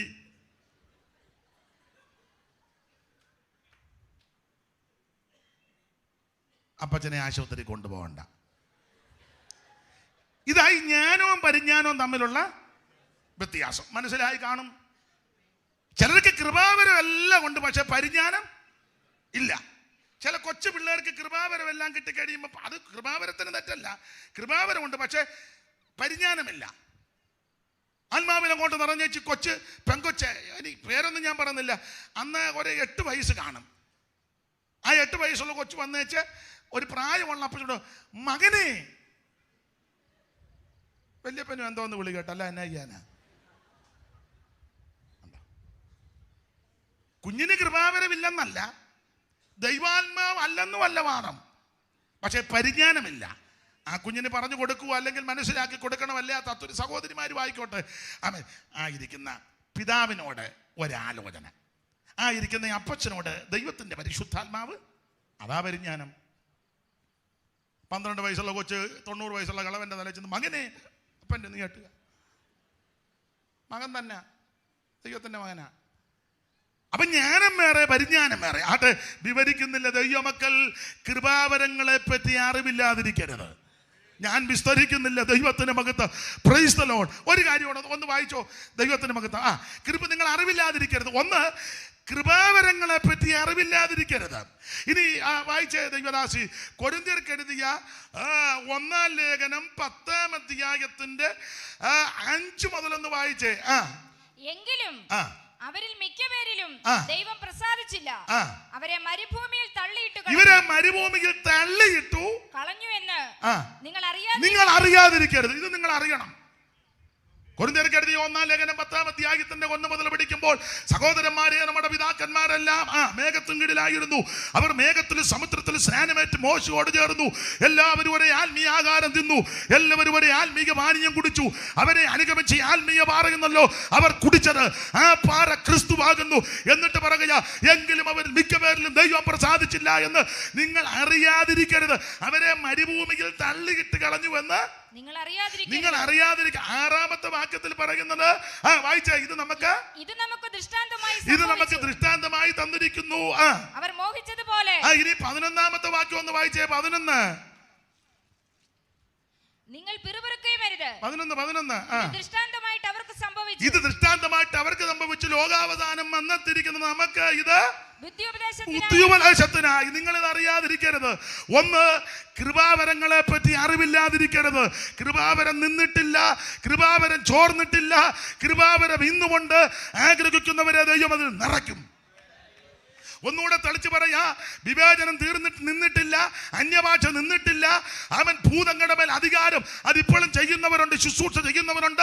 പ്രാർത്ഥിക്കുമ്പോൾ രോഗികൾ ഇപ്പോൾ സൗഖ്യമാകും, ബന്ധനങ്ങൾ അഴിയും, ഭൂതങ്ങൾ വിട്ടുമാറും, രോഗികൾ സൗഖ്യമാകും, അന്യഭാഷയിൽ ദൈവത്തെ ആരാധിക്കും. ഇന്നും നിന്നിട്ടില്ല. നിങ്ങൾ ഇത് അറിയാതിരിക്കരുത്. 2 പൗലോസ് കൊരിന്ത്യ ലേഖനത്തിൽ പറയുക, അവരെ മരുഭൂമിയിൽ തള്ളിയിട്ട് കളഞ്ഞു എന്നുള്ള കാര്യം നിങ്ങൾ അറിയാതിരിക്കരുത്. ആരാ? ഇസ്രായേൽ മക്കളാ. എന്താ ഇവരുടെ വിശേഷത? ഇവർ മിസ്രയീം പുറപ്പെട്ടു വന്നവരാ എന്ന് പറഞ്ഞാൽ ഇവർ രക്ഷിക്കപ്പെട്ടവരാണെന്ന്. ആബീമ മാസം 14-ാം തീയതി സന്ധ്യാസമയത്ത് 1 വയസ്സ് പ്രായമുള്ളത് ഊനമില്ലാത്തതും ആണുമായ ഒരു കുഞ്ഞാടിനെ അറുത്ത് ഇവർ ചോരത്തളി ആചരിച്ചു. കട്ടളക്കാർ രണ്ടിലും കുറുമടി മേൽ പുരട്ടി എന്ന് പറഞ്ഞാൽ ഇവർ രക്ഷിക്കപ്പെട്ട ദൈവമക്കളാ. ഇവരെല്ലാം രക്ഷിക്കപ്പെട്ടു. 2 രക്ഷിക്കപ്പെട്ടവരും മിസ്രയീമിൽ നിന്നില്ല, അവര് മിസ്രയീം വിട്ടു. വിട്ട് ചെങ്കടൽ കടന്നു. അത് സ്നാനം. രക്ഷിക്കപ്പെട്ട എല്ലാവരും സ്നാനപ്പെടണം. അത് വെള്ളത്തിൽ മുങ്ങി സ്നാനപ്പെടണം. യേശു മാതൃക കാണിച്ചു തന്നു. ഇങ്ങനെ സ്നാനമെന്ന്. തളിക്കാൻ വ്യവസ്ഥയില്ല, കൊടയാൻ വ്യവസ്ഥയില്ല, മെഴുക്കിയെടുക്കാൻ വ്യവസ്ഥയില്ല, കൊച്ചുങ്ങളെ പിടിച്ചു മുക്കാൻ വ്യവസ്ഥയില്ല. ഒറ്റ വ്യവസ്ഥയുള്ളൂ, വിശ്വസിക്കുന്നവരെ. അത് പിതാവിൻ്റെയും പുത്രന്റെയും പരിശുദ്ധാത്മാവിന്റെ നാമത്തിൽ. സ്തോത്രം. അവരെ സ്നാനപ്പെടുത്തി. ഇവര് സ്നാനപ്പെട്ട് മറുകര കയറി. ആ മറുകര കയറിയവരെ പറ്റി കൊരിന്ത്യലേഖനത്തിൽ പറയുക, ഇവരെ മരുഭൂമിയിൽ തെള്ളിയിട്ടു. ഈ കാര്യം നിങ്ങൾ അറിയാതിരിക്കരുത്. ഇവരെ മരുഭൂമിയിൽ തെള്ളിയിടാൻ ഒത്തിരി കാര്യമുണ്ട്. അതെല്ലാം കൂടെ പറഞ്ഞാൽ ഇന്നും നാളെ പോയി പറ്റുണ്ടാക്കുകയല്ല. ഇന്ന് വേണേ 1-2 കാര്യം സൂചിപ്പിക്കാം. പിന്നീടെങ്ങാനും അവസരം കിട്ടുകയാണെങ്കിൽ ബാക്കി കാര്യം ഓർപ്പിക്കാം. അപ്പം ഞാനത് പഠിച്ചപ്പം 35 കൂട്ടം കാര്യമുണ്ട് തെള്ളിയിടാൻ. ഇപ്പം നിങ്ങൾക്കൊരു ചിന്ത, നേരം പോയ നേരത്തെ ഇയാൾ 35 പറയാൻ നിൽക്കുകയാണോ എന്ന്. നോട്ടോ ഇരുപ്പം കണ്ടിട്ട് 5 പോലും പറയാൻ താല്പര്യമില്ല. ഇവരെ തെള്ളിയിട്ടു. തെള്ളിയിടാനുള്ളതിൻ്റെ പല കാര്യമുണ്ട്. അതിൽ ഒരു കാര്യം പറയാം. 106-ാം സങ്കീർത്തനം 23 വായിച്ച ദൈവദാസി, ഇവരെ മരുഭൂമിയിൽ രക്ഷിക്കപ്പെട്ട് സ്നാനപ്പെട്ട് മോശയോട് ചേർന്ന് മരുഭൂമിയിൽ പ്രയാണം ചെയ്ത് ഇവരെ തെള്ളിയിടാൻ പല കാര്യമുണ്ട്. അതിലൊരു കാര്യം 106-ന്റെ 23. മനുഷ്യൻ തന്റെ പണിക്ക് പുറപ്പെടുന്നു. മനുഷ്യൻ തന്റെ പണിക്ക് പുറപ്പെടുന്നു. ഏതാ വായിക്കുന്നത്? 106-23 ഏതാ വായിച്ചേ? 106. ആകയാൽ അവരെ നശിപ്പിക്കുമെന്ന് അവൻ അരുളി ചെയ്തു. 106-23 വായിച്ചേ. ആകയാൽ അവരെ നശിപ്പിക്കുമെന്ന് അവൻ അരുളി ചെയ്തു. അവന്റെ വൃതനായ മോശ കോപത്തെ ശമിപ്പിപ്പാൻ അവന്റെ സന്നിധിയിൽ പിളർപ്പിൽ നിന്നില്ലെങ്കിൽ അവൻ അവരെ നശിപ്പിച്ചു കളയുമായിരുന്നു. ഇവരെ നശിപ്പിക്കും, മരുഭൂമിയിൽ തള്ളിയിടും. അവർ മനോഹര ദേശത്തെ നിരസിച്ചു. അതെത്ര വാക്യമാ? 24 വായിച്ചേ. അവർ മനോഹര ദേശത്തെ നിരസിച്ചു. അപ്പൊ ശ്രദ്ധിക്കുക, ഇവരെ തെള്ളിയിടാനുള്ള ഒരു കാരണം ഇവർ മനോഹര ദേശത്ത് നിരസിച്ചു എന്ന് പറഞ്ഞാൽ കനാനിലേക്ക് ഇവരെ കൊണ്ടുപോകുക. ആ കനാൻ നാടിനെ ഇവർ നിരസിച്ചു. ഏറ്റവും സുന്ദര സുരബലമായ മെച്ചമായ സ്ഥലമാ കനാൻ. അത് ഇവർ നിരസിച്ചു. നിരസിച്ചത് സംഖ്യാപുസ്തകം 32 എടുക്കണം. കനാൻ ദേശത്തോട്ട് പോകുന്നവർ യോർദാൻ ഇക്കരെ വന്ന് പറഞ്ഞ് ഞങ്ങൾ അക്കരയ്ക്ക് വരുന്നില്ലെന്ന്. മോശ പറഞ്ഞ് നമ്മളെല്ലാം കൂടെ അക്കരയ്ക്ക് പോകാനാണെന്നല്ലോ അവിടുന്ന് ഇറങ്ങിയത്. ഇറങ്ങിയത് അങ്ങനെയൊക്കെയാ. പിന്നെ ഇപ്പം ഞങ്ങൾ അക്കരയ്ക്ക് വരുന്നില്ല അച്ഛാ, കൃപയുണ്ടേ ഞങ്ങളെ കൊണ്ടുപോകരുതെന്ന്. കൃപ പോയത് കൊണ്ടല്ലേ ഇത് പറഞ്ഞത്. കൃപയുണ്ടേ ഞങ്ങൾ അക്കരയ്ക്ക്. എന്നെ കാര്യം മറ്റൊന്നുമല്ല. ഇപ്പം ഞങ്ങൾക്ക് ആടുമാടുകളൊക്കെ ഇഷ്ടം പോലെയായി. അതിൻ്റെ കുഞ്ഞുങ്ങളും പേറും പറപ്പും എല്ലാം ഇഷ്ടം പോലെ ആയി. പണ്ട് ഞങ്ങൾ അവിടെ നിന്ന് പോന്നപ്പം ഒരു പെണ്ണാടും ഒരു കുഞ്ഞാടും ഒരു മുട്ടാടും, പിന്നെ ഒരു തൊട്ടി, ഒരു കൊട്ട, ഒരു വട്ടി, ഒരു ചട്ടി, ഒരു പട്ടി, ഒരു പെട്ടി, പിന്നെ അത് തട്ടി, അടുത്ത് തന്നെ മുട്ടി, പിന്നെ അത് പൊട്ടി. ഇറങ്ങിയപ്പോളേ പെട്ടികൾ മേച്ചക്കൽ കട്ടിൽ ശിശു തൊട്ടിൽ അരികിടും പുട്ടിൽ. അന്നിറങ്ങിയപ്പം പെട്ടികൾ മേച്ചക്കൽ കട്ടിൽ ശിശു തൊട്ടിൽ അരികിടും പുട്ടിൽ. അട്ടിശകടത്തിന്മേലും തട്ടിലൊട്ടുലൊടുക്കുകൾ കൂട്ടി. ചട്ടി മരം കലം കോട്ട നല്ല ചട്ടുകൾ കോട്ട. ചട്ടി മരം കലം കോട്ട നല്ല ചട്ടുകൾ. പെട്ടികൾ മേച്ചക്കൽ കാട്ടിൽ ശിശു തൊട്ടിൽ അരികിടും പുട്ടിൽ. പെട്ടികൾ മേച്ചക്കൽ കാട്ടിൽ ശിശു തൊട്ടിൽ അരികിടും പുട്ടിൽ. പാടാൻ നേരമില്ല, അങ്ങ് അടങ്ങുക ഞാൻ. അപ്പൊ ശ്രദ്ധിക്കുക, അന്ന് ഇറങ്ങിയപ്പോ ഒരു ചട്ടി, ഒരു കുട്ടി, ഒരു പട്ടി, ഒരു വട്ടിയും, ഒരു കുട്ടി, ഒരു മുട്ടാടും, ഒരു വെണ്ണാടും. ഇപ്പം വർഷങ്ങൾ കഴിഞ്ഞപ്പം ആടുമാടുകളൊക്കെ ഇഷ്ടം പോലെ. അപ്പൊ ഇവര് പറയാ ഞങ്ങൾ അങ്ങ് വരുന്നില്ലെന്ന്.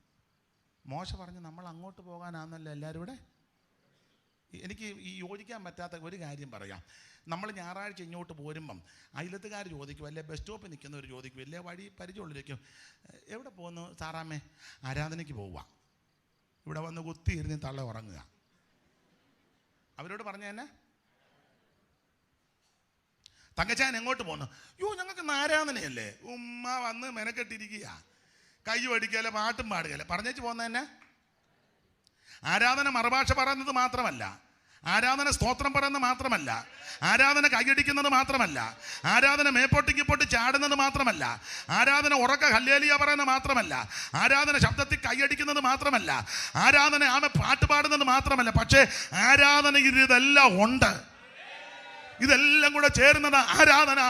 ആമേൻ, സ്തോത്രം. നിങ്ങളെ പൂർണ്ണമായിട്ട് സമർപ്പിക്കുന്നത് ദൈവാരാധന. ഇങ്ങനെയുള്ള അവർ പറയാ ഞങ്ങൾ അക്കരയ്ക്ക് വരുന്നില്ലെന്ന്. മോശ പറഞ്ഞു നമ്മൾ അക്കരയ്ക്ക് പോകാനാ? ഇല്ലച്ചാ വരുന്നില്ല. ഇപ്പൊ ഇഷ്ടം പോലെ ആടുമാടുകളായി. പിന്നെ ഒരു ഉടക്കുണ്ടാക്കാതിരിക്കാൻ മോശ പറഞ്ഞൊരു കാര്യം ചെയ്യ്. ആരൊക്കെയാ വരാത്തെ? അത് രൂപേന്യരും ഗാദ്യരും മനശ്ശയുടെ പാതി, 2.5 2.5 ഇക്കരെ നിൽക്കാൻ പറഞ്ഞു. പിന്നെ അക്കരെ 9.5 5.5 അല്ലേ? 2.5 ഇക്കരെ 9.5 അക്കരെ. അപ്പോൾ ഒരുത്തനോട് ചോദിച്ചു 5.5 എവിടാന്ന്. ഞാൻ പറഞ്ഞു അടുത്ത യോഗത്തിന് പറയാന്ന് പറഞ്ഞു. അപ്പൊ എന്തായാലേ അപ്പൊ ചുരുക്കി പറഞ്ഞാൽ 9.5 അക്കരെ. ഇവര് മോശയോട് പറഞ്ഞു, അച്ഛാ സ്പെഷ്യൽ മീറ്റിംഗ് വല്ലോണ്ടേ ഞങ്ങളോട്, വെളിയിൽ നിന്ന് ആരേലും വരികയാന്നേ. ഇവർ അക്കരയ്ക്ക് പോകുന്നില്ലെങ്കിൽ സൺഡേ ഇവിടെ നിന്ന് പാട്ട് പാടുന്നത് എങ്ങനെയാണെന്നറിയോ? അക്കരയാണ് എൻ്റെ ചുമ്മാ പെരുവരിലെ കുത്തി നിൽക്കുക. അക്കരയാണ് ജീസസ് എൻ്റെ. ഒരെണ്ണത്തിന് അക്കരെ പോകാൻ താല്പര്യമില്ല.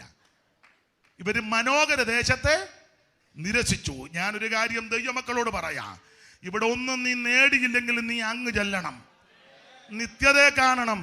കൈവിടപ്പെട്ടു പോകരുത്, നഷ്ടപ്പെട്ടു പോകരുത്. നാം അക്കരെ ചെല്ലണം.